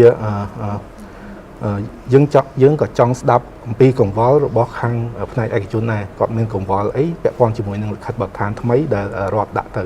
ចឹងហើយរដ្ឋអាចធ្វើការកែលម្អឬកែសម្រួលគោលនយោបាយឬមួយក៏ផែនការយុទ្ធសាស្ត្ររបស់ខ្លួនឡើងវិញឲ្យស្របទៅនឹងស្ថានភាពរបស់ពាណិជ្ជករអាជីវករនិងស្ថានភាពរបស់ខាងផ្នែកឯកជនផ្ទាល់តែម្ដងដោយសារការដាក់ចេញនូវគោលនយោបាយការដាក់ចេញនូវច្បាប់នេះគឺដើម្បីលើកកម្ពស់ជីវភាពរបស់ប្រជាពលរដ្ឋនិយាយជារួមគឺលើកកម្ពស់ជីវភាពរបស់ប្រជាពលរដ្ឋនិងសិទ្ធិនិងអត្ថប្រយោជន៍របស់ប្រជាពលរដ្ឋនឹងឯងអញ្ចឹងបើសិនជាយើងដាក់ហើយមិនបានផលប្រយោជន៍ដល់ប្រជាពលរដ្ឋបែរជាបង្កើតជាបន្ទុកអីផ្សេងៗអញ្ចឹងយើងក៏ត្រូវតែពិនិត្យពិចារណាឡើងវិញដែរបាទសូមអរគុណចាអញ្ចឹងតាមប្រសាសន៍របស់លោកចត្រាលោកមានប្រសាសន៍ថាចំពោះរាជរដ្ឋាភិបាលលោកចាំតែជួយគ្រប់គ្រងទេចាបើសិនជាយើងឃើញមានបញ្ហាមិនប្រក្រតីឬក៏អ្វីជាឧបសគ្គយើងលោកនឹងមានរៀបចំដាក់តែងជាច្បាប់ឬក៏ជាសេចក្តីប្រកាសអីផ្សេងចាគឺធ្វើយ៉ាងម៉េចដើម្បីជួយសម្រួលឲ្យដំណើរការ e-commerce យើងនឹងកាន់តែល្អប្រសើរឡើងពីព្រោះការតាក់តែងច្បាប់ហ្នឹងមិនមានគោលបំណងអីទៅបង្អាក់បន្ទុចដំណើរការនៃការធ្វើពាណិជ្ជកម្មនេះឡើយចាអញ្ចឹងចំពោះសំណួរនេះខ្ញុំក៏សូមបង្វែរជូនទៅលោកអ្នកស្រីអ៊ុនបុផានីផងដែរចាតើអ្នកស្រីយល់ថាតើយើងគួរតែមានយន្តការឬក៏វិធីសាស្ត្រអីធ្វើយ៉ាងណាដើម្បីឲ្យការធ្វើពាណិជ្ជកម្មតាមប្រព័ន្ធអេឡិចត្រូនិកនៅក្នុងប្រទេសកម្ពុជាយើងហ្នឹងកាន់តែមានភាពងាយស្រួលនិងផ្ដល់អត្ថប្រយោជន៍ច្រើនដល់អតិថិជនចាអរគុណចំពោះសំណួរហ្នឹងនាងខ្ញុំសូមលើកថាដោយប្រសាសន៍បងអូនចត្រាគាត់បានលើកមិញវិញហ្នឹងខ្ញុំឃើញភាពទូលំទូលាយនៃខាងរដ្ឋាភិបាលក៏ដូចជាស្ថាប័នក្រសួងគាត់ចាប់ផ្ដើមបើកទូលាយជាងមុនក្នុងការសហការជាមួយនឹងវិស័យឯកជនជាពិសេសដែលពាក់ព័ន្ធជាមួយនឹង ICT ព្រោះគាត់ខ្ញុំគិតថាគាត់បានមើលឃើញភាពចាំបាច់ថាសម័យ digital រូបនីយកម្មហ្នឹងគឺជាត្រូវការប្រើប្រាស់ហ្នឹងដើម្បីជាវិស័យទំនាក់ទំនងព័ត៌មានហើយក៏មួយទៀតក៏ធ្វើការដែរព្រោះអីយើងបានឃើញបរិបទនៃការផ្លាស់ប្ដូរនៃរបៀបធ្វើការបានហើយដូចថានៅទីណាក៏យើងអាចធ្វើការបានមិនអញ្ចឹងទេប៉ុន្តែសំខាន់តើអ្វីពេលដែលយើងធ្វើការឬក៏ធ្វើការបញ្ជូននោះតើវាមានសុវត្ថិភាពក៏អត់តើវាបន្ទុចដំណើរការនៃការបញ្ជូនយើងក៏អត់តើវាកាត់ផ្ដាក់ក្នុងវគ្គនៃពេលដែលយើងធ្វើការប្រជុំឬក៏ទំនាក់ទំនងគ្នាក៏អត់អញ្ចឹងទាំង3ហ្នឹងគឺវាពាក់ព័ន្ធជាមួយនឹងគេហៅថា communication គឺទំនាក់ទំនងបើសិនជាបើយើងអត់ពង្រឹងនៅផ្នែកហ្នឹងឲ្យវាប្រសើរជាងមុនទេអញ្ចឹងរាល់ទំនាក់ទំនងនិងដំណើរការនៃការធ្វើធុរកិច្ចហ្នឹងវានឹងមានការរាំងស្ទះអញ្ចឹងបើយើងគិតថាឡើយតែរឿង e-commerce តាមព័ន្ធអេឡិចត្រូនិកសំបីតែការសិក្សារៀនសូត្រហើយនឹងធម្មពលដូចថាធម្មពលអគ្គិសនីឬក៏ភ្លើងអីហ្នឹងព្រោះសិតតែឥឡូវគឺការបញ្ជាតាមពីចម្ងាយទាំងអស់នឹងធ្វើការរាំងស្ទះទាំងអស់ហើយដូច្នេះហើយបើខាង EasyCom អ្វីដែលយើងបានមើលឃើញអាហ្នឹងគឺទី1បង្កើតទំនុកចិត្តហើយដូច្នេះហើយបានយើងខាងអ្នកដែលជំនាញការនៅក្រុមហ៊ុនគេខំព្យាយាមបង្កើតផលិតផលសេវាហើយគេខំគិតគូរយ៉ាងលម្អិតមែនទែនថាតើមានអ្វីដែលថាអាចល្អយកមកដើម្បីឲ្យប្រជាជនអាចប្រើប្រាស់បានហើយគាត់អាចមានលទ្ធភាពបង់ដែរដោយសារតែយើងបានឃើញហើយព័ន្ធអ៊ីនធឺណិតវាថ្លៃ10ឆ្នាំមុនអីចឹងណាអត់មានអ្នកណាមានលទ្ធភាពប្រើហ្នឹងគឺដូចជាអស្ចារ្យហ្នឹងចឹងអាចទំនាក់ទំនងទៅក្រៅប្រទេសបានទេរាប់ម៉ោងអីចឹងណាតែដល់ពេលឥឡូវយើងក៏ឃើញថាភាពចាំបាច់យើងក៏ចង់ឲ្យប្រើដែលប្រព័ន្ធល្អទៀតមិនមែនថាប្រើឲ្យវាធ្វើឲ្យការរអាក់យើងព្យាយាមអស់លទ្ធភាពដូច្នេះយើងបានបង្កើតផលិតផលថ្មីនៅដើមឆ្នាំហ្នឹងដើម្បីសម្រួលដល់ការប្រើប្រាស់របស់ប្រជាជនមួយហ្នឹងប៉ុន្តែក៏យើងបង្កើនទំនុកចិត្តមួយទៀតរាល់ផលិតផលដែលយើងមុននឹងចេញឲ្យប្រជាជនប្រើប្រាស់ឬក៏គេហៅថា device ដុំ Wi-Fi នេះហ្នឹងសិតតែមានការឆ្លងកាត់ហើយនឹងទទួលស្គាល់ពីនាយកគមនាគមន៍កម្ពុជាក៏ដូចជាក្រសួងពាក់ព័ន្ធដើម្បីថាហេតុអីយើងត្រូវតែឲ្យមានការទទួលស្គាល់ព្រោះហើយនៅពេលណាមានបញ្ហាកើតឡើងបានច្បាប់នឹងអាចចេញមកការពារប្រជាជនអ្នកដែលទិញសេវាពីពួកខ្ញុំបានអានឹងមួយទី2គឺពេលដែលយើងយកតំណែងពីក្រៅប្រទេសចូលមកស្រុកខ្មែរព្រោះអីយើងអត់បានផលិតវាទេ យើងត្រូវតែមានច្បាប់ដើម្បីការពារពួកខ្ញុំដូចគ្នាដែលជាអ្នករស់ស៊ីហើយនឹងផ្ដល់សេវានឹងទៅឲ្យខាងប្រជាជនយើងនឹងថារបស់ហ្នឹងគឺវាទី1ត្រូវមានគុណភាពទី2វាស្របតាមដែលស្តង់ដារដែលខាងក្រសួងយើងបានដាក់តាក់តែងហើយទី3គឺយើងបានឆ្លងកាត់ក្នុងការធ្វើបង់ពន្ធក្នុងនាមជាគេហៅថាអ្នកធុរកិច្ចត្រឹមត្រូវយើងត្រូវតែធ្វើការបង់ពន្ធហើយដើម្បីឲ្យមានផលប្រយោជន៍ទាំងសងខាងអីចឹងអញ្ចឹងហើយអ្វីដែលប្រសើរមួយទៀតហ្នឹងគឺយើងខំព្យាយាមចាប់ដៃគូដែលជាអ្នកដែល skill ហើយនឹងក្រៅប្រទេសធំហ្នឹងស្ថាប័នធំហ្នឹងក្នុងការផ្ដល់សេវាហ្នឹងមកភ្ជាប់ជាមួយនឹងខាង EasyCom ហើយយើងអាចផ្សព្វផ្សាយឲ្យទូលំទូលាយហើយជាភាសាជាតិយើងហ្នឹងឲ្យទៅដល់ស្ថាប័នអ្នករស់ស៊ីផ្សេងទាំង SME ទាំងអ្នកស្អីគេហៅថាសហគ្រាសអីហ្នឹងឲ្យមានទំនុកចិត្តហើយនឹងមានគេហៅថាកន្លែងទំនាក់ទំនងមកវិញនៅពេលណាគាត់មានបញ្ហាពីដើមមកឡើយឧទាហរណ៍យើងត្រូវការប្រើ Microsoft ពេលខ្លះយើងត្រូវតែតាក់ទងទៅគេផ្ទាល់ក្រៅប្រទេសតែដល់ពេលយើងមានបញ្ហាផ្នែកប្រព័ន្ធហ្នឹងឬក៏អីអញ្ចឹងពេលខ្លះវាលំបាកក្នុងការត្រូវការជួបគេវិញឬក៏អីដូច្នេះហើយកញ្ចប់ដែលយើងជួយសម្រួលហើយបង្កើតទំនុកចិត្តហ្នឹងគឺយើងផ្សារភ្ជាប់ក្រៅពីអ៊ីនធឺណិតយើងមានកញ្ចប់ដំណោះស្រាយនឹងបន្ថែមទៀតហ្នឹងគឺអត់អាចតាក់ទងមកខាង EasyCom យើងជួយសម្រួលវាសម្រួលទាំងការបញ្យលនៃការប្រើប្រាស់ឲ្យមានប្រសិទ្ធភាពជាងមុនហើយមួយទៀតដូចបងសិលាលើកចឹងការបង់លុយឬក៏ថវិកាក៏វាប្រសើរជាងមុនដែរព្រោះយើងបង្កើត platform មួយមិនចាំបាច់ត្រូវមាន credit ឬក៏អីទៅក្រៅប្រទេសទេគឺបង់ដូចគេដូចឯងប៉ុន្តែតាម platform គេហៅថា online payment ហ្នឹងតាមរយៈពេល EasyCom វាជួយអីដូចបងសិលាមានប្រសាសន៍អញ្ចឹងគឺវាជួយការពារថាការបង់ហ្នឹងពិតជាត្រឹមត្រូវទៅក្រុមហ៊ុនទី2វាមានវិក័យប័ត្រត្រឹមត្រូវជូនអតិថិជនវិញហើយទី3ក៏មានការរំលឹកថាចំនួនដែលគាត់បង់ហ្នឹងបង់ទៅលើអ្វីដែលគាត់ទទួលបានក៏អត់អាហ្នឹងដែលយើងបង្កើតមួយទៀតថារបៀបត្រឹមត្រូវនៃការប្រើប្រាស់ប្រព័ន្ធបច្ចេកវិទ្យាហ្នឹងហើយក៏មួយទៀតក៏ជារបៀបដែលថាត្រឹមត្រូវក្នុងការយើងធ្វើរបាយការណ៍ទាញយក data ហើយក៏ដូចជាការពារការកង្វះខាតដែលអ្នកដែលប្រើប្រាស់ត្រូវការយើងក៏ព្យាយាមអស់ពីលទ្ធភាពថាឲ្យគាត់ប្រើប្រាស់ទាំងមានទំនុកចិត្តតែយើងក៏ត្រូវការព័ត៌មានដែលលម្អិតមួយក្នុងការជួយសម្រួលក៏ការពារដល់អតិថិជននៅពេលណាគាត់ប្រើប្រាស់ហើយគាត់មានឧបសគ្គដូចគ្នាឃើញថាចំពោះ EasyCom ផ្ទាល់ដើម្បីទន្ទូបាននៅយន្តការដែលល្អប្រសើរហ្នឹងគឺយើងផ្ដល់នៅក្រៅពីសេវាអ៊ីនធឺណិតដែលថែរក្សាបាននៅសុវត្ថិភាពខ្ពស់យើងមានផ្ដល់ជាដំណោះស្រាយផ្សេងចាដើម្បីជួយទៅដល់អាជីវករអនឡាញក៏ដូចជាអ្នកទិញហ្នឹងគាត់បានប្រើប្រាស់ដោយយើងសហការមួយដៃគូធំផ្សេងចាអញ្ចឹងចំពោះបងរ៉ាឌីវិញរ៉ាឌីវិញចង់ជំរាបសួរបងថាតើយើងគួរតែមានយន្តការឬក៏វិធីសាស្ត្រយ៉ាងណាដើម្បីធ្វើឲ្យការធ្វើពាណិជ្ជកម្មតាមប្រព័ន្ធអេឡិចត្រូនិករបស់យើងកាន់តែល្អប្រសើរឡើងនិងផ្ដល់ភាពងាយស្រួលហើយជឿជាក់ដល់អតិថិជនចាដូចអ្វីដែលបងបានលើកកន្លងមកហ្នឹងគឺវាក្តោបច្រើនហើយតែអ្វីដែលខ្ញុំមើលឃើញបច្ចុប្បន្ននេះគឺវិស័យ e-commerce របស់យើងនេះបើសិនមកយើងនិយាយថាវាប្រសើរហើយប៉ុន្តែវាមិនទាន់ប្រសើរខ្លាំងដោយសារកង្វះធនធានមនុស្ស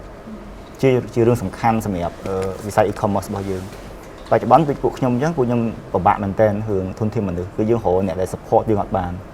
ហើយមួយទៀតតាក់ទងជាមួយនឹងចំណេះដឹងនៃការប្រើប្រាស់វិស័យព័ត៌មានវិទ្យានេះដែលយើងមើលឃើញថាយើងឃើញរងថ្ងៃយើងថាវាស្ទុះស្ទាច្រើនមែនប៉ុន្តែយើងមើលឃើញតែជុំវិញយើងទេតើអ្នកខេត្តអ្នកនៅតាមជនបទក៏អត់ទាន់បានអាហ្នឹងទេអញ្ចឹងអ្វីដែលយើងអាហ្នឹងដែលយើងចង់និយាយថាវាមានសារៈសំខាន់ដែលយើងត្រូវតែចូលរួមទាំងអស់គ្នាធ្វើម៉េចបញ្ជ្រាបអាហ្នឹងទៅឲ្យពួកគាត់ដែលបានច្រើនដែលយើងអាចជួយឲ្យវិស័យ e-commerce ហ្នឹងវាចាប់ឡើងវាមើលទៅវានេះហើយតាក់ទងជាមួយនឹងច្បាប់ផ្សេងៗទីបងក៏បានលើកអញ្ចឹងមានន័យថារងថ្ងៃយើងមានច្បាប់ច្រើនហើយវាល្អហើយប៉ុន្តែគាត់ថាធ្វើម៉េចយើងបញ្ជ្រាបអាហ្នឹងដែលអាចឲ្យប្រជាជនរបស់យើងគាត់យល់ច្បាស់ពីអាហ្នឹងហើយកុំមានន័យថាដូចមានខ្ញុំក៏សប្បាយចិត្តដែរតែគាត់លើកថាពេលខ្លះមិនមែនយើងដាក់ច្បាប់ហ្នឹងដើម្បីទៅជន់កប្រជាជនទេមានន័យយើងដើម្បីការពារអញ្ចឹងយើងក៏គិតថាធ្វើម៉េចឲ្យអាហ្នឹងវាដល់ពួកគាត់ក្នុងនាមក្នុងរូបភាពមួយថាកុំឲ្យគាត់មានអារម្មណ៍ជន់កក្នុងរូបភាពមួយថាច្បាប់ហ្នឹងគឺជួយចាអញ្ចឹងហើយមួយទៀតគឺតាក់ទងជាមួយនឹងវិស័យ networking ដែលតាក់ទងជាមួយការបន្តបណ្ដាញទូទាំងប្រទេសរបស់យើងហ្នឹងក៏យើងមើលឃើញថារងថ្ងៃវាទៅច្រើនហើយប៉ុន្តែ ក៏វាអត់ទាន់ទៅដល់ប្រជាជនយើងមួយចំនួនធំទៀតដែលវានឹងភាពរអាក់រអួលអីផ្សេងៗនោះវាអត់ទាន់ទិញលេងអញ្ចឹងអាហ្នឹងដែលយើងគិតថាវាគួរតែធ្វើទាំងអស់គ្នាដើម្បីឲ្យអាវិស័យហ្នឹងវាជ្រុំគ្នាឡើងទៅមុខបានកាន់តែខ្លាំងបាទអរគុណចាអញ្ចឹងមានន័យថាយើងត្រូវការទាំងប្រព័ន្ធច្បាប់ទាំងការអភិវឌ្ឍនៅបច្ចេកវិទ្យាតាមរយៈអ្នកលក់ផ្ទាល់តែម្ដងចាហើយយើងធ្វើយ៉ាងម៉េចរួមគ្នាដើម្បីជំរុញវិស័យការធ្វើពាណិជ្ជកម្មអនឡាញរបស់យើងនឹងឲ្យកាន់តែល្អប្រសើរឡើងចាអញ្ចឹងជាចុងក្រោយចង់ជំរាបសួរដែរក្នុងនាមជាសហគ្រិនជាអាជីវករជាអ្នកលក់ចាតើយើង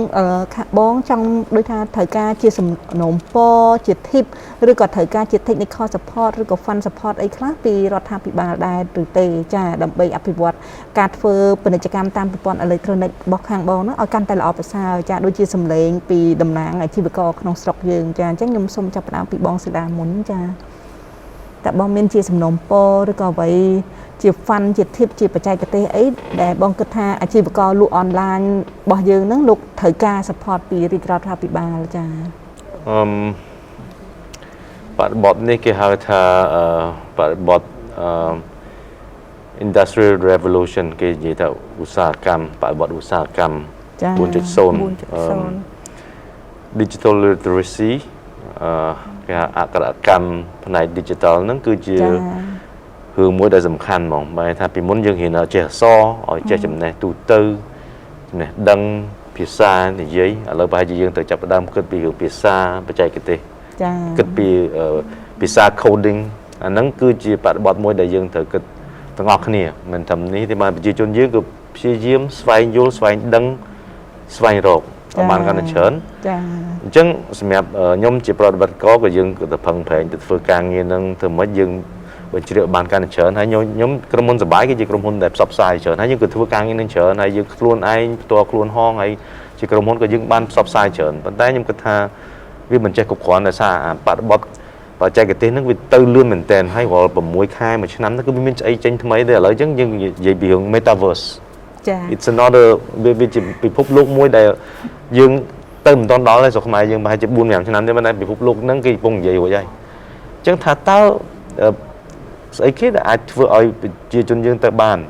លឿនគឺផ្នែកអប់រំអញ្ចឹងខ្ញុំគិតថាការងារអប់រំហ្នឹងគឺវាត្រូវទាំងអស់គ្នាសាលាតាំងពីអ្នកបង្កើតច្បាប់តាំងពីប្រព័ន្ធអប់រំ curriculum ទូទៅតាំងពីប្រជាជនខ្លួនឯងហ្នឹងយើងត្រូវធ្វើការអប់រំគ្នាក៏មានឱកាសក្នុងការអប់រំហើយខ្ញុំគិតថារដ្ឋាភិបាលយើងបានធ្វើច្រើនយើងបង្កើតសិក្ខាសាលាជាច្រើនយើងធ្វើអីប៉ុន្តែខ្ញុំមានពេលខ្លះខ្ញុំឃើញសិក្ខាសាលាបង្កើត4.0 ឬក៏ស្អីចឹងទៅយើងនិយាយ policy និយាយអីធំប៉ុន្តែជួនកាលប្រើជាភាសាបរទេសទៀតសួរថាតើអ្នកដែលគួរតែមានឱកាសជ្រួតជ្រាបឬក៏មានចំណេះដឹងទៅនោះដែលយើងនិយាយថាអ្នកដែលគាត់នៅឆ្ងាយ grassroots level ហ្នឹងតើយើងមាននិន្នាការអីទៅជួយគាត់អត់បើខ្ញុំនិយាយ fund ខ្ញុំអត់ដឹងថា fund ចេញពីណាទេប៉ុន្តែខ្ញុំគិតថា policy maker ជាមួយនឹងដូចជាNGO មួយចំនួន UN Development Fund មួយចំនួនហ្នឹងគាត់គួរតែគិតអស់នឹងមួយដែរដើម្បីធ្វើម៉េចឲ្យវាបានមានឱកាសទាំងអស់គ្នាឲ្យមានភាពស្មើភាពបានចេះបានដឹងទាំងអស់គ្នាអញ្ចឹងណាចា៎នេះអ្វីដែលខ្ញុំឃើញអញ្ចឹងបែរថាវាត្រូវតែធ្វើការងារទាំងអស់គ្នាហើយវាដូចបរិបទនេះយើងមិនអាចថាម្នាក់ឯងឬក៏ផ្នែកណាមួយយើងអាចធ្វើបាននេះខ្ញុំគិតថាគ្រប់គ្នាទៅត្រូវជុំគ្នាទាំងអស់គ្នាចាអញ្ចឹងចំពោះបងការផ្ដល់នៅចំណេះដឹងជំនាញគឺជាកត្តាសំខាន់នាពេលបច្ចុប្បន្ននេះចាដើម្បីពង្រឹងចំណេះដឹងទៅដល់អាជីវកររបស់យើងចាសំខាន់មែនទែនបងហើយដូចខ្ញុំអញ្ចឹងមួយរ៉ាឌីហ្នឹងគឺយើងធ្វើការងារនៅលើផ្នែកអនឡាញដល់ថ្ងៃហ្នឹងគឺយើងនៅតែខ្វះអ្នកបច្ចេកទេសអញ្ចឹងបាទចាអញ្ចឹងអាហ្នឹងវាជាឧបសគ្គមួយដែលធំដែលធ្វើឲ្យយឺតនៅការអភិវឌ្ឍនៅបច្ចេកទេសរបស់ក្រុមហ៊ុនយើងខ្លួនឯងហងហើយដូចជាសង្គមយើងទៅមួយអញ្ចឹងចាមកពីណាមកពីខាងផ្នែកធនធានមនុស្សអញ្ចឹងធនធានមនុស្សចេញមកពីណាគឺខាងផ្នែកដែលអប់រំទៅតាមកន្លងនៃកន្លងថ្មីនៃប្រព័ន្ធអប់រំអីចឹងណាខ្ញុំនិយាយហ្នឹងមិនមែននិយាយថាអូប្រព័ន្ធអប់រំសាលាយើងមានអស់ហើយប៉ុន្តែតែដឹងថាបរិបទសម័យ 4.0 ឧស្សាហកម្ម 4.0 ហ្នឹងគឺវាមានរឿងថ្មីច្រើនដើម្បីយើងទៅរៀនបែរជាយើងបង្កើត curriculum ថ្មីមួយចំនួនទៀតដើម្បីយើងអាចស្រូបយករបស់ថ្មីទៀតហ្នឹងហើយចាអរគុណបងចា ចឹងឃើញថាជំនាញនេះសំខាន់ណាស់អាហ្នឹងក៏ជាសារជូនដល់យុវជនចំនួនក្រោយយើងដែរឲ្យលោកធ្វើការចាប់អារម្មណ៍ធ្វើម៉េចនៅពេលដែលលោកចុះឈ្មោះរៀនមហាវិទ្យាល័យឲ្យធ្វើការចាប់អារម្មណ៍ឲ្យបានច្រើនតាក់ទងរឿងបច្ចេកវិទ្យារឿង IT ចាពីព្រោះតម្រូវការទៅថ្ងៃអនាគតហ្នឹងគឺផ្ដោតខ្លាំងទៅលើចំណេះជំនាញហ្នឹងចាអញ្ចឹងលោកស្រីអ៊ុនបុផានីមានអីបន្ថែមទេថាតើសម្រាប់អាជីវករឬក៏សង្គមជាតិយើងទាំងមូលតើយើងត្រូវការអ្វីខ្លះជាជំនួយពីរាជរដ្ឋាភិបាលដើម្បីធ្វើឲ្យអាជីវកម្មខាងផ្នែកប្រព័ន្ធអេឡិចត្រូនិកហ្នឹងកាន់តែប្រសើរឡើងទីមួយខ្ញុំគិតថាដូចអ្វីដែលបងសិលាមានប្រសាសន៍ការអប់រំហ្នឹងហើយនឹងស្វែងយល់អំពីជំនាញឲ្យកាន់តែស៊ីជម្រៅជាងមុនបើខ្មែរខ្ញុំពិបាកប្រើភាសាប៉ុន្តែភាគច្រើនគេប្រើពាក្យថា critical skill ពេលខ្លះសាលាជាបច្ចេកវិទ្យាវាមានបើកហើយកូនសិស្សដែលចេញពីហ្នឹងក៏វាមានច្រើនដែរប៉ុន្តែវានៅតែចំនួនមួយដែលមានកម្រិតហើយដូច្នេះហើយវាអត់ទាន់បានចែកចាយទូលំទូលាយហើយនឹងគ្រប់គ្រាន់ទេសូម្បីតែខាងនាងខ្ញុំនៅក្នុងស្ថាប័នរាល់ថ្ងៃហ្នឹងក៏នៅតែពិបាករកដែលគេថាជំនាញ IT យើងរកបានឧទាហរណ៍ប៉ុន្តែជំនាញហ្នឹងគឺនាងខ្ញុំមានន័យថាគឺcritical skill ដែលថាពេលដែលធ្វើអញ្ចឹងតើដល់ពេលដល់ធ្វើ app ឬក៏ធ្វើ solution ឬក៏ស្អីគេដំណោះស្រាយនៅលើ app នឹងធ្វើការបញ្ជូនរក្សាការពារទៅអីចឹងវាយ៉ាងម៉េចហ្នឹងតែបើគ្រាន់តែធ្វើ IT ថាអូការពារ virus attack ឬក៏ស្អីហ្នឹងវាជាអាហ្នឹងគេហៅថា standard ហើយក៏ខ្ញុំ agree ដែរថាបើសិនជាការអប់រំយើងមានមួយផ្នែកចូលទៅដល់ហ្នឹងចាប់ផ្ដើមពីពេលហ្នឹងទៅតន់ក្មេងៗវានៅតូចវាស្រូបបានល្អជាងចំនួនចាស់យើងទៀតគឺវាជាផ្នែកមួយដែលវាមានសារៈសំខាន់ហេតុអីទៅអនាគតទៀតទោះបីជាយើងធ្វើមុខជំនាញអីក៏ដោយក៏ត្រូវតែទាមទារដាច់ខាតមានICT knowledge ហ្នឹងចាយើងនៅតែ 4.0 យើងមិនទាន់បានទៅរលូនទេគេចេញ 5.0 ទេមានន័យថាវាដូរពីមនុស្សធ្វើការម៉ាស៊ីនពាក់កណ្ដាលឲ្យធ្វើការក្រៅប្រទេសខ្លះតែយើងទីផ្សារស្រុកខ្មែរយើងនៅមានអំណោយផលខ្លាំងណាស់មានន័យយើងនៅត្រូវការធនធានជាមនុស្សមិនមែនដល់ថ្នាក់ជាម៉ាស៊ីននៅឡើយទេអញ្ចឹងដោយសារតែអីដោយសារតែមនុស្សយ៉ាងណាយើងវាមានបរិបទក្នុងការថាយើងអាចអាដាប់យើងអាចរៀនសូត្រហើយយើងអាចបញ្ចេញទៅវិញអញ្ចឹងណាអញ្ចឹងសូម្បីតែពេទ្យក៏ត្រូវការ ICT នឹងដែរហេតុអីការវះកាត់ដែលយើងទៅអត់ដល់បច្ចេកវិទ្យានឹងទៅដល់ច្បាប់នៅពេលណាជួយការ calculate ពេលណាយើងអត់អាចចាំទាំងអស់ទេប៉ុន្តែបច្ចេកវិទ្យានឹងធ្វើឲ្យវាចាប់កលឹះពាក្យសំខាន់នៅពេលណានៃការពារច្បាប់ការបង្រៀនអនឡាញក៏ដោយវាមានម៉ោងកំណត់ហើយវាអាចមានរបៀបគេថា short version ឲ្យក្មេងថាមិនចាំបាច់យើងបូកចេះតម្រាំបានចម្លើយទេតែអានេះគឺជាផ្លូវមួយយើងអាចបានចម្លើយលឿនហើយដើម្បីយើងមានផ្សេងពេលវេលាឲ្យគ្នាបានរៀនស្អីជាជំនាញផ្សេងទៀតនៅក្នុងហ្នឹងបើសិនជាយើងទាំងអស់គ្នារួមជួយគ្នាតិចទាំង private sector អ្នកដែលចូលរួមរៀនក៏ដោយហើយនឹងរដ្ឋាភិបាលក៏ដោយខ្ញុំគិតថាយើងអាចបង្កើត fund ហ្នឹងមានអ្នកណាអាចបង្កើតអាហ្នឹងដើម្បីចាប់ផ្ដើមចូលជាការអប់រំផ្លូវការមិនមែនគ្រាន់តែបើកជាស្ថាប័នបណ្ដុះបណ្ដាលឬក៏យើងស្ថាប័នបណ្ដុះបណ្ដាលវគ្គខ្លីវាអត់មានគេហៅថានិរន្តរភាពទេsustainability ហ្នឹងវាអត់មានដល់អញ្ចឹងទៅបើសិនជាយើងស្រឡឹងមើលភាពខ្វះខាតជំនាញហ្នឹងគឺ again វាពាក់ព័ន្ធជាមួយនឹងភាសាទៀតហើយ communication ហ្នឹងគឺវានៅតែជាបញ្ហាសំខាន់ communicate ត្រូវតែ communicate ឲ្យដូចគ្នាឲ្យត្រូវគ្នាបានអ្វីវាអាចឈានទៅមុខបានអាហ្នឹងមួយទី2ទៀតគឺខ្លួនយើងក៏ត្រូវបើកចិត្តឲ្យទលាយដែរថាត្រូវតែចេះអាដាប់អ្វីដែលថ្មីបានយើងអាចចាប់យកជំនាញហ្នឹងទៅទៀតតើបងគិតថាត្រូវការជាការ support ឬក៏ tip ឬក៏អីខ្លះពីរាជរដ្ឋាភិបាលចា៎ហ្នឹងឯងដែលខ្ញុំនិយាយថា fund ពេលដែលយើងប្រើពាក្យត្រូវការខាងរដ្ឋាភិបាលពិបាកហើយដូច្នេះខ្ញុំអត់ចង់លើកថាអូត្រូវធ្វើអញ្ចេះធ្វើអញ្ចោះទេប៉ុន្តែខ្ញុំចង់និយាយថាមុននឹងយើងលើកថាឲ្យគាត់ដាក់ fund នេះអ្នកដែលយើងដែលទទួលអាហ្នឹងក៏ត្រូវបដូរអាកប្បកិរិយាខ្លួនឯងហ្នឹងថាយើងពិតជាឃ្លានស្រេចឃ្លានក្នុងការចេះដឹងយល់ដឹងស្វែងយល់ហើយចង់បានអាហ្នឹងមែនចាបានខាងរដ្ឋាភិបាលខ្ញុំគិតថាគាត់នឹងរកមធ្យោបាយស្វែងដើម្បីឲ្យមានអ្នកចូលរួម fund ហ្នឹងយកមកបកគលឲ្យកុំឲ្យថាគ្នាខំរោមកហើយស្រាប់មកយកមកដាក់ហើយស្រាប់ទៅជាអត់មានអ្នកណាចូលរួមអាហ្នឹងវារឿងមួយទៀត ចឹងដូចចឹងបានខ្ញុំអត់ចង់លើកថាត្រូវលើក fan អីព្រោះបងសិលាគាត់លើករួចហើយតែចឹងបានខ្ញុំចង់និយាយពីមួយទៀតថាមុននឹង fan ហ្នឹងមកដល់តែយើងមានមនុស្សក៏អត់ចាយើងមានអ្នកចូលរួមក៏អត់ហើយយើងបើកទូលាយក៏អត់ថាអូអ្វីដែលគាត់ធ្វើនោះពិតជាល្អមែនអញ្ចឹងដូចខាងបងរ៉ាឌីក៏គាត់បានលើកដែរថាច្បាប់ឲ្យទៅដល់កុំឲ្យបន្លាចគាត់តាមពិតពេលខ្លះមិនបន្លាចទេតែចិត្តគាត់ហ្នឹងគាត់បើកទូលាយក៏អត់ថាគាត់ទទួលស្ដាប់ហើយដើម្បីស្វែងយល់ឲ្យដឹងហើយចូលរួមដែរអីចឹង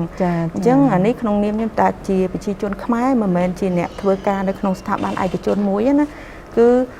ទោះបីយើងធ្វើការនៅក្នុងគ្រួសារឬក៏ជាសិស្សក៏ដោយបើសិនជាយើងអត់បើកចិត្តទូលាយក្នុងការ absorb យកអាហ្នឹងទទួលយកអាហ្នឹង fan អីមកក៏យើងអត់អាចទៅមុខទេអញ្ចឹងមិនខ្ញុំអត់ចង់និយាយថាយក fan អីហ្នឹងព្រោះអ្វីដែលគាត់និយាយវាចំណេះតែខ្ញុំចង់និយាយថាអ្នកទទួលចំណេះនោះតែគាត់នឹងបើកចិត្តខ្លួនឯងទៅទទួលឲ្យចំណេះនឹងក៏អត់ដើម្បីបដោះបដាខ្លួនឯងចាអញ្ចឹងចំពោះអ្នកស្រីបុប្ផានីគឺប្រការសំខាន់បំផុតថាទាំងអាជីវករទាំងអ្នកលក់អ្នកទិញគឺយើងធ្វើម៉េចយើងបើកចិត្តទូលាយដើម្បីយើងរៀននៅចំណេះដឹងថ្មីថ្មីដើម្បីពង្រឹងនៅចំណេះជំនាញខាងផ្នែកធ្វើពាណិជ្ជកម្មតាមប្រព័ន្ធអេឡិចត្រូនិកនេះចាសូមអរគុណអញ្ចឹងសូមបន្តសំណួរទៅបងរ៉ាឌីបន្ថែមទៀតថាតើយើងគួរខាងវិស័យឯកជនលោកត្រូវការជាការ support ជា technical support ឬក៏ជាអីផ្សេងទៀតដើម្បីជំរុញពាណិជ្ជកម្មខាងផ្នែកប្រព័ន្ធអេឡិចត្រូនិកនេះចា៎ដូចអ្វីដែលបងគាត់បានលើកអញ្ចឹងតាក់ទងជាមួយនឹងការអប់រំគឺយើងមិនអាចបកកែកបានទេចា៎គឺយើងត្រូវការចាំបាច់ដូចដែលខ្ញុំបានលើកពីដើមថាការអប់រំនោះឲ្យប្រកាសថាវាទៅដល់ថ្នាក់ក្រោមជនបទអីផ្សេងអានេះគឺជារឿងសំខាន់ពីព្រោះពួកគាត់ជាកត្តាដែលជំរុញឲ្យ e-commerce នឹងវាដើរហើយមួយទៀតតាក់ទងជាមួយអ្វីដែលខ្ញុំជាអ្នកធ្វើតែម្ដងនេះដែលខ្ញុំមើលឃើញថាខ្ញុំចង់បានពីរដ្ឋាភិបាលគឺធ្វើម៉េចឲ្យរាល់ថ្ងៃលោកបានធ្វើច្រើនហើយមានតាំងពី fund មានតាំងពីច្បាប់មានតាំងពីអីប៉ុន្តែអ្វីដែលសុំនោះគឺថាធ្វើម៉េចឲ្យគាត់ចាត់ទុកថា start up ស្រុកខ្មែរនេះ e-commerce ស្រុកខ្មែរជា platform នេះឲ្យគាត់មានកំណត់មួយថារុញអា platform ហ្នឹងទោះបីក្នុងរូបភាពបែបណាក៏ដោយគឺរុញផលិតផលរបស់កូនខ្មែរជាអ្វីដែលរបស់ខ្មែរយើងហ្នឹងឲ្យទៅមុខឲ្យផុតដើម្បីយើងយកអ្វីដែលយើងបានធ្វើដែលជាស្នាដៃរបស់កូនខ្មែរយើងនេះចូលទៅក្នុងទីផ្សារក្នុងតំបន់ទីផ្សារពិភពលោកឲ្យបានអញ្ចឹងអាហ្នឹងអ្វីដែលយើងនេះពីព្រោះបើសិនបើយើងមើលក្នុងរូបភាពរាល់ថ្ងៃនេះគឺដើរយើងអាច survey មើលថាអ្នកធ្វើ start up feature អ្នកធ្វើ e-commerce feature គឺគាត់ប្រពេកប្របាក់មែនតើបើយើងនិយាយថាប្រពេកប្របាក់មែនតើកំសត់មែនតើហើយមិនកំសត់ហើយតែវេទនាទៀតបើយើងនិយាយដល់មួយគាត់អត់មានគាត់លុយក៏អត់ដល់គាត់អត់មានកម្រិតលុយព្រោះទីផ្សារជាបន្ទូចចាហើយដល់ពេលទីផ្សារជាបន្ទូចវាមានអាសម្ពាធជុំវិញផ្សេងច្រើនមកដាក់ថែមទៀតដូចបងគាត់លើកពីដើមពួកខ្ញុំដឹងតែ development ទេខ្ញុំ force ថាធ្វើម៉េចអាហ្នឹងចេញទៅទីផ្សារបានអញ្ចឹងខ្ញុំអត់បានគិតរឿងផ្សេងទេអញ្ចឹងពេលដែលយើងដល់គិតរឿងផ្សេងយើងភ័យយើងទៅជាភ័យវិញថាអូតិចគេមកក្តិចយើងបាត់ទៀតទៅឬមួយក៏អីទៅអានោះវាជាអារម្មណ៍អានេះខ្ញុំនិយាយវាអារម្មណ៍ប៉ុន្តែចាស់ស្ដែងលោកក៏មិនមានកំណត់ចឹងដែរអញ្ចឹងខ្ញុំចង់ថាធ្វើម៉េចឲ្យរដ្ឋាភិបាលចាត់ទុកថា e-commerce platform ឬមួយក៏អាជីវកម្មដែលគាត់រកស៊ីនៅស្រុកខ្មែរដែលជាកូនចៅរបស់គាត់នេះហើយធ្វើទៅចាំឪការពារចាចាំពុកម៉ែការពារធ្វើទៅខ្ញុំសុំលើកមួយដែរខ្ញុំចង់បានកន្លែងហ្នឹងហើយមានទំនុកចិត្តថាឲ្យធ្វើទៅកំភៃចាំនិយាយចឹងអរគុណច្រើនខ្ញុំមាន idea មួយទៀតពេលដែលគាត់លើកហ្នឹងខ្ញុំគិតថាផលលំបាកមួយទៀត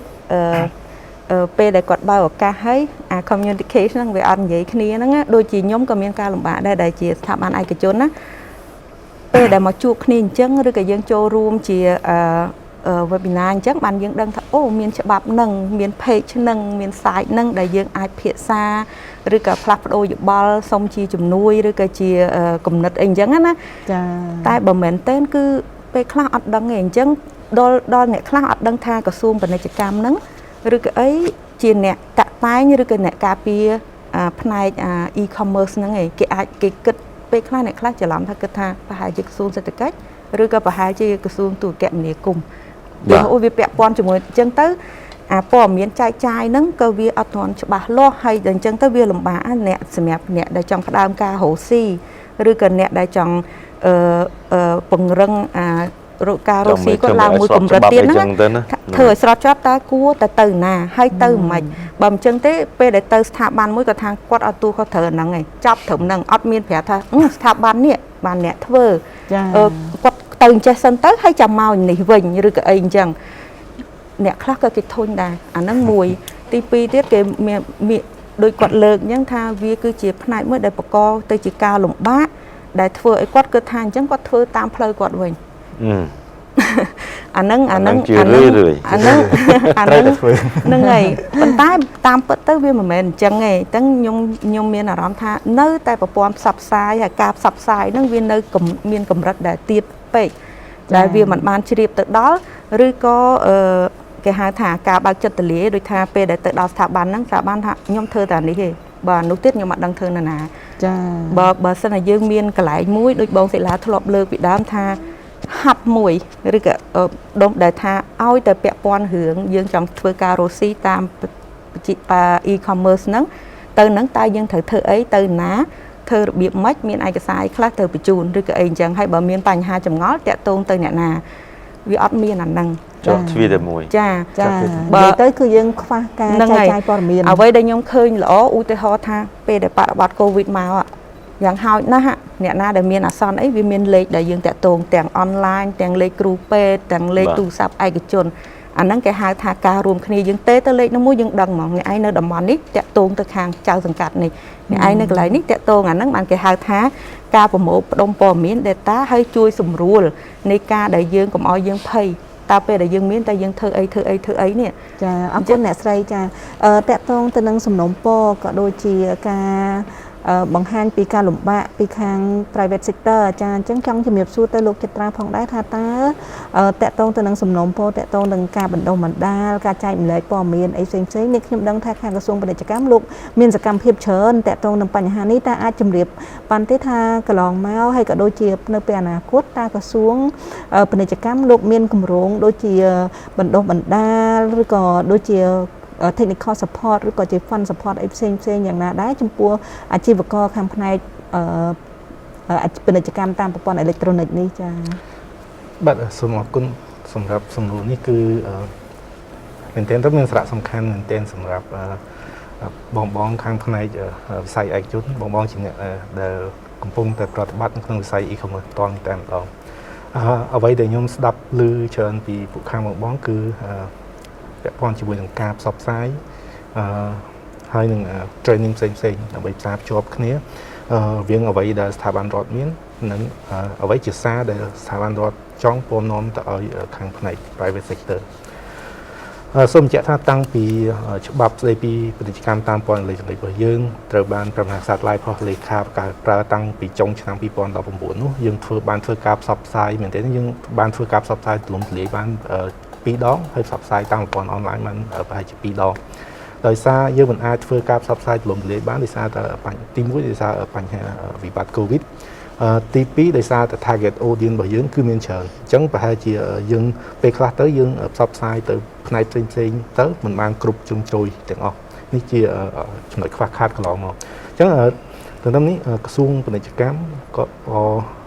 เหมือนเต้นนักสู้ในการมันเห็นจอมแผนการสำหรับเฟื่อการซับไซน์หนึ่งการประดับประดาขนมวิสัยอีคอมเมิร์ซนี่จีจานให้บรรดาเดซ่าทวิบัติโควิด7โอเปร่า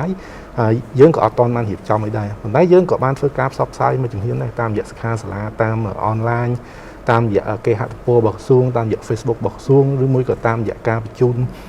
มันใจจุ่มเนียงจูรวมทัวร์จีบมันนกน้องกรรมทีเซ็งจีอาร์ด้วยกรรมทีไงนี้จีดาวจีซามวยได้ประชุมเหตุดอสาธิตจนหากน้องซูมในกิจกรรมมีฉบับอีกครั้งมีอันกระดิกครั้งมีเอาไว้ครั้งได้ทำไมได้ถกซับไซจุดนั้นพิจิตรจ้องเจ้าปีเอาไว้ได้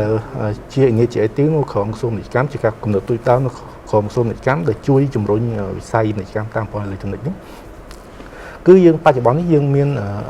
แผนการยุทธศาสตร์ในกิจกรรมตามพอเลยจุดนี้จงชนะปีปอนมาเพย์นี้จังแผนการยุทธศาสตร์ปฏิกรรมตามปอนเลยถึงนี้เวจีโรดมาแต่มูลได้บางครั้งการวิสัยในการตามปอนเลยถึงได้บอกกรรมจีนั้นกูแต่ดาตามเสาหน้าเฮ้ยมีสกัมเพลไว้คลาดได้แต่งในรอดแต่งในไอ้โจนนั้นรวมคะแนนเฟิร์ดใบจุ่มรุ่งวิสัยแต่มูลนี้เอาเมียนการที่จุ่มรังให้นักน้องนั้นเอาไว้ได้กระทรวงในการของปุ่มตัวเมียนปัจจุบันคือโปรเจกต์ที่เขาท่า Go for Ecam Project nó không go for e-cam project nó cứ miền component chởn component សំខាន់ៗដែលខ្ញុំចង់លើកយកមកបង្ហាញទី1ពាក់ព័ន្ធជាមួយនឹងគេហទំព័រ cambodia.trade.com ដែលជា platform សម្រាប់អនុញ្ញាតឲ្យ SME និងសហគ្រិនជាស្ត្រីរបស់យើងនោះតាំងបង្ហាញផលិតផលរបស់ខ្លួនទៅលើឆាកអន្តរជាតិបានដោយមិនមានការចំណាយប្រាក់ទេបានន័យថា free of charge component ទី2ពាក់ព័ន្ធជាមួយនឹង training នៅក្នុងបញ្ចេញគឺមានការផ្ដល់ training របៀបដែល SME ក៏ត្រូវធ្វើមិនដើម្បី engage ជាមួយនឹងដៃគូដែលនៅខាងក្រៅធ្វើមិនដើម្បីបញ្ជូនទំនិញរបស់គាត់បើសិនជាមានការ order ក៏ត្រូវបញ្ជូនទំនិញទៅក្រៅរបៀបមិនហើយក្នុងនោះក៏មានជា training អំពី digital skill ក៏ដូចជា innovation ផ្សេងៗដែរcomponent មួយទៀតគឺជាការ link រវាងSME ដែលជា producer ក្នុងស្រុកហ្នឹងជាមួយនឹង investor potential investor នៅក្នុងស្រុករបស់យើងក៏ដូចជា potential investor ពីខាងក្រៅឧទាហរណ៍ថាគាត់ផលិតស្នាដៃប្រាក់ឬមួយក៏ស្នាដៃចម្លាក់ផ្សេងៗគាត់ផលិតបានល្អចង់នាំរបស់ហ្នឹងទៅលក់នៅបរទេសតែគាត់អត់មានដើមទុនច្រើនទេអញ្ចឹងគាត់អាច link ជាមួយនឹង investor ផ្សេងៗទៀតដែលគាត់ចង់នាំផលិតផលទៅបរទេសអញ្ចឹងសម្រាប់ព័ត៌មានបន្ថែមពាក់ព័ន្ធជាមួយនឹង project Go for e-cam នេះអាចទំនាក់ទំនងជាមួយនឹងយុវដ្ឋានសហប្រតិបត្តិការអន្តរជាតិនៃគណៈយុវដ្ឋានពាណិជ្ជកម្មអន្តរជាតិនៃក្រសួងពាណិជ្ជកម្មបាទសូមអរគុណចាអញ្ចឹងឃើញថារដ្ឋាភិបាលលោកមានកម្មវិធីច្រើនតាក់ទងទៅនឹងបញ្ហានេះចាអញ្ចឹងខ្ញុំគិតថាលោកស្រីអ្នកនាងកញ្ញាដែលមានបំណងចង់ស្វែងយល់ឬក៏ចង់មានការបណ្ដុះបណ្ដាលនៅបច្ចេកវិទ្យាបន្ថែមអាចតាក់ទងទៅខាងផ្នែកក្រសួងពាណិជ្ជកម្មបានចាអាចចូល page របស់ក្រសួងផ្ទាល់តែម្ដងចាចូល page របស់ក្រសួងផ្ទាល់ក៏បានអាចចូលគេហទំព័រ cambodia.trade.com ក៏បានព្រោះអីនៅលើគេហទំព័រហ្នឹងក្រៅពីមានតាំងលក់ផលិតផលហើយមានព័ត៌មានសំខាន់មួយចំនួនពាក់ព័ន្ធជាមួយនឹងគម្រោង project Go for e-cam នេះផ្ទាល់តែម្ដងចាអរគុណច្រើនលោកចត្រាចាដោយសារពេលវេលារបស់យើងនៅសល់តែ10នាទីទៀតទេអញ្ចឹងនាងខ្ញុំសូមទុកឱកាសហ្នឹងសម្រាប់ទទួលសំណួរពីទស្សនិកជនតែម្ដងណាបងណាចាអញ្ចឹងខ្ញុំឃើញមានប្អូនស្រីម្នាក់គាត់ឈ្មោះគាត់ដាក់ជា page តែម្ដងដាក់ A page គាត់នេះជា comment របស់គាត់ផ្ទាល់គាត់យល់ថាខ្ញុំគិតថាគួរតែមានច្រកចេញចូលតែមួយសម្រាប់ការធ្វើពាណិជ្ជកម្មតាមប្រព័ន្ធអេឡិចត្រូនិកចាអញ្ចឹងអ្នកដែលគាត់ចង់ចុះបញ្ជីអ្នកចង់បានព័ត៌មានអីហ្នឹងគាត់ចូលតែច្រកហ្នឹងតែមួយដើម្បីគាត់អាចរីកបានទាំងអស់ចាអញ្ចឹងជាចំណុចល្អមួយចាហើយមានប្អូនម្នាក់ឈ្មោះលក្ខណៈគាត់សួរថាខ្ញុំមិនទាន់យល់ច្បាស់ពី e-commerce តើ e-commerce ផ្ដោតទៅលើអ្វីខ្លះអញ្ចឹងលោកគេត្រាអាចឲ្យនិយមន័យបន្តិចបានទេថាបច្ចុប្បន្នហ្នឹងរាជរដ្ឋាភិបាលរបស់យើងហ្នឹងនៅពេលដែលយើងនិយាយថា e-commerce យើងផ្ដោតទៅលើផ្នែកអ្វីខ្លះដែរបាទសូមអរគុណសម្រាប់សំណួរនេះមែនទែនទៅ concept e-commerce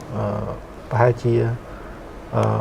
បច្ចុប្បន្នយើងភាគច្រើនយើងយល់ថា e-commerce ជាការទិញលក់ទំនិញតាមប្រព័ន្ធអនឡាញតាមប្រព័ន្ធអ៊ីនធឺណិតតាមប្រព័ន្ធកុំព្យូទ័រជាដើមប៉ុន្តែជារួមអត់មាន agree definition on e-commerce ទេអត់មាននិយមន័យរួមសម្រាប់ពាក្យថា e-commerce នេះទេស្ថាប័នធំជាច្រើនក៏បានឲ្យយមន័យនេះទៅតាមបរិបទទៅតាមអ្វីគាត់ចង់បាននឹងខ្លួនមានជាអាចឧទាហរណ៍ដូចជាអង្គការពាណិជ្ជកម្មពិភពលោកក៏គាត់មាននិយមន័យដោយឡែកសម្រាប់ពាណិជ្ជកម្មតាមប្រព័ន្ធអេឡិចត្រូនិកដូចជាខាង OECD ក៏គាត់មាននិយមន័យដោយឡែកសម្រាប់ពាណិជ្ជកម្មតាមប្រព័ន្ធអេឡិចត្រូនិកតែសម្រាប់ច្បាប់ស្ដីពីពាណិជ្ជកម្មតាមប្រព័ន្ធអេឡិចត្រូនិករបស់យើងក៏បានឲ្យយមន័យពាណិជ្ជកម្មតាមប្រព័ន្ធអេឡិចត្រូនិកតែសំដៅដល់សកម្មភាពនៃការទិញលក់ផ្លាស់ប្ដូរទំនិញឬសេវាដោយប្រើប្រាស់ប្រព័ន្ធអេឡិចត្រូនិកគឺអ្វីដែលយើងសង្កត់ធ្ងន់គឺវិធីសាស្ត្រក្នុងការធ្វើ transaction មានន័យថា method of doing transaction អញ្ចឹង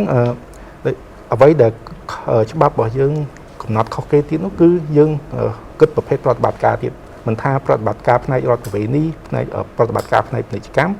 រួមទាំងប្រតិបត្តិការក្នុងវិស័យរដ្ឋទៀតគឺយើងចាត់ទុកថាជាពាណិជ្ជកម្មតាមប្រព័ន្ធអេឡិចត្រូនិកទាំងអស់ឲ្យតែធ្វើតាមប្រព័ន្ធអេឡិចត្រូនិកអញ្ចឹងសំខាន់ជារួមនិយមន័យនេះគឺផ្ដោតសំខាន់ប្រភេទ transaction របស់យើងគឺ transaction ធ្វើតាមប្រព័ន្ធអេឡិចត្រូនិកចានិយាយទៅឲ្យតែការធ្វើប្រព័ន្ធ transaction តាមអេឡិចត្រូនិកហ្នឹងគឺ consider ជា e-commerce ទាំងអស់ចាអាចពយល់នឹងជាខ្មែរថា transition ខ្ញុំខ្លាចគាត់សួរទៀតចាការទិញលក់ ចាការទិញលក់តាម សម្ដៅដល់ប្រតិបត្តិការទិញលក់ផ្លាស់ប្ដូរទំនិញ ទិញលក់ផ្លាស់ ចា ប្ដូរ ផ្លាស់ប្ដូរទំនិញតាម ឬសេវាកម្ម ឬសេវា ឬសេវា តាម កម្ម ប្រ តាម ព័ន្ធ ប្រព័ន្ធអេឡិចត្រូនិក ចា ចា ក៏សួរ trend ចាអញ្ចឹង ចេះដែរខ្ញុំ ចា បន្ថែមតិចដែរដូចឥឡូវយើងមានប្រព័ន្ធ e-learning ចា ដូចមានដូច platform ដូច e-school អញ្ចឹងគាត់រៀនប្រព័ន្ធអ៊ីនធឺណិតហ្នឹងក៏បែរថាគាត់ចូលទៅគាត់រៀនថ្នាក់ទី1រហូតដល់ថ្នាក់ទី12អញ្ចឹង ចា គាត់អាច subscribe ទៅលើហ្នឹងអាហ្នឹងក៏ជា form របស់ e-commerce ដែរ ចា ចា ចាំ ព្រោះគាត់ត្រូវបង ចា គាត់ត្រូវនេះហើយបានគាត់រៀនបាន បាទគាត់បានមើលវីដេអូគ្រូបង្រៀននៅលើប្រព័ន្ធអ៊ីនធឺណិតហ្នឹងបាទ ចាត្រឹមត្រូវបង កម្មនិយាយរួម មានសំណួរនេះ បងលុយ គឺគាត់សួរចំបងសិលាហើយនិងបងរ៉ាឌីតែម្ដង ចាគាត់ឈ្មោះឌីណារិតតើលោកគ្រូទាំងពីរមានកម្រងក្នុងការបង្កើតកម្មវិធីបន្ថែមទៀតដើម្បីមានភាពងាយស្រួលសម្រាប់ប្រជាជនខ្មែរប្រើប្រាស់ដែរឬទេគាត់ចង់ជំរាបសួរថាតើបងនឹងមានកម្រងបង្កើតដូចជា platform ឬក៏ជា app អីដើម្បីជួយសម្រួលក្នុងការលក់ដូរឲ្យខ្មែរយើងនឹងគាត់ងាយស្រួលក្នុងការប្រើប្រាស់ដែរឬទេចា៎ ចឹងឥឡូវសុំបងរ៉ាឌីមុនទៅចាបងមានកម្រងបង្កើត app អីផ្សេងក្រៅពីខ្មែរ24ទៀតដែរទេចា ជាក់ស្ដែងគឺយើងមានកំណត់ច្រើនក្នុងការបង្កើតប៉ុន្តែយើងអាស្រ័យទៅលើពេលវេលារបស់យើងហើយទៅតាមស្ថានភាពជាក់ស្ដែងគឺយើងអត់ទាន់បានបង្កើតប៉ុន្តែក្នុងគោលដៅរបស់យើងគឺយើងបង្កើតហើយអ្វីដែលយើងកំពុងតែធ្វើបន្តទៀតនេះខ្ញុំអាចចែករំលែកបានថាឆ្នាំក្រោយនេះយើងនឹងឃើញខ្មែរ24ក្នុងទម្រង់រូបភាពថ្មីមួយទៀតដែលអាចឲ្យពួកគាត់កាន់តែមានផលប្រយោជន៍ព្រោះអ្វីដែលយើងធ្វើរាល់ថ្ងៃគឺធ្វើម៉េចឲ្យអ្នកប្រើយើងគាត់បានប្រយោជន៍គឺយើងសង្កត់ធ្ងន់ទៅលើប្រយោជន៍ទៅលើអ្នកប្រើប្រាស់សំខាន់បំផុត អញ្ចឹងគាត់អាចតែមើលរងចាំថាយើងនឹងមានបាទ ចាអញ្ចឹង stay tuned សម្រាប់ខ្មែរ24ចាចាចំពោះបងសិលាចា ខ្ញុំសូមចែកម្លែកពីចំណេះដឹងបន្តិចនៅក្នុងហ្នឹងមិនចំណេះដឹងបានថាប្រភេទe-commerce ប្រហែលប្រភេទដែលយើងមានអញ្ចឹងណា ចា ប្រភេទដូច Radi អញ្ចឹងវាជា classify ឬក៏គេហៅថាជាប្រភេទគេហៅ C2C customer to customer បានន័យថាខ្ញុំមានរបស់មួយខ្ញុំចង់លក់ខ្ញុំយកដាក់នៅក្នុង platform របស់ខ្មែរ24 ចា ហើយមានអូនផានីគាត់ចង់ទិញគាត់អាចតាក់ទងនៅលើហ្នឹងទៅគាត់អាចទិញទៅតាមហ្នឹងបានគាត់ជា customer ដូចគ្នាមានពាណិជ្ជកម្មមួយប្រភេទទៀតគឺខ្ញុំបង្កើតជា platform មួយហើយអូនជាអ្នកលក់ដែលមានផលិតផលឬក៏ជារោងចក្រអីចឹងទៅដាក់អីវ៉ាន់នៅលក់នៅក្នុងប្រព័ន្ធនៅក្នុង platform ហ្នឹង website ឬក៏ app ហ្នឹងហើយគាត់មានអតិថិជនជាច្រើនគាត់ទៅទិញអាហ្នឹងគេ B2C ចា business to ហ្នឹងហើយអាហ្នឹងជា customer ផ្នែកមួយហើយមាន B2C មួយប្រភេទទៀតគឺបែរថាគឺគាត់មានផលិតផលរបស់គាត់មកបែរថាខ្ញុំជាម្ចាស់ផលិតកម្មខ្ញុំមានរបស់អីមកនាំចូលឬក៏ស្អីពីខ្លួនឯងច្រើនហើយខ្ញុំអវ៉ាន់ហ្នឹងគឺខ្ញុំនាំចូលខ្លួនឯងឬក៏ខ្ញុំដាក់អវ៉ាន់ហ្នឹងគឺពីស្រុកក្រៅមកអញ្ចឹងតែខ្ញុំលក់ហ្មងអាហ្នឹងក៏ B2C មួយដែរអាហ្នឹងគឺបែរថាយើងជា platform មួយយើងដាក់បង្ហាញឧទាហរណ៍កហាងកៅអៅអញ្ចឹងគាត់លក់កៅអៅអីអញ្ចឹងរបស់គាត់អញ្ចឹងទៅអញ្ចឹងអ្នកមកទិញតាមប្រព័ន្ធអនឡាញអញ្ចឹងទៅ ចា អញ្ចឹងវាជាប្រភេទដែលរៀងខុសគ្នាអញ្ចឹងពេលដែលគាត់ចង់លក់ហ្នឹងគឺគាត់តើគាត់ជា custom គាត់ជាអ្នកលក់ប្រភេទណាគាត់អាចជ្រើសរើសយក platform ហ្នឹងហើយសប្បាយយើងគឺជាក្រុមហ៊ុនមួយដែលយើងមានដែរក្រុមហ៊ុន sister affiliate ដូចយើងមានក្រុមហ៊ុនដែល e-cam shopping ដែលគាត់លក់កៅអៅអញ្ចឹងទៅអាហ្នឹងវាជាផ្នែកមួយដែលគាត់លក់កៅអៅមិនហ្នឹងកៅអៅគាត់ហ្នឹងគឺគាត់យកមកពីស្រុកក្រៅអញ្ចឹងគាត់ដាក់តាំងអីចឹងនៅក្នុង app ហ្នឹងទៅអ្នកណាគាត់ចង់ទិញក៏បញ្ជាទិញទៅអញ្ចឹងគាត់អាចចុចទៅគាត់អាចយកគេអាចកំង1 2ឬក៏ប្រហែលអញ្ចឹងទៅហើយប្រហែលថ្ងៃក្រោយគេនឹងដឹកជញ្ជូនដល់ផ្ទះគាត់អីចឹងទៅគាត់បង់លុយតាមប្រព័ន្ធ electronic ឬក៏បង់នៅផ្ទះអញ្ចឹងទៅអញ្ចឹងបែរថាវាជា platform មួយដែលខុសគ្នារហូតដល់ឥឡូវដូចខ្ញុំមិញបាននិយាយដែរគេលក់តាមប្រព័ន្ធស្អីគេTelegram គាត់មាន group របស់គាត់មួយអញ្ចឹងលក់អញ្ចឹងទៅអ្នកណាចង់ទិញគាត់ call គាត់អីអញ្ចឹង chat អីអញ្ចឹងវាមានច្រើនទៅទៀតអញ្ចឹងវា form វាខុសគ្នាច្រើន ចាអញ្ចឹងចង់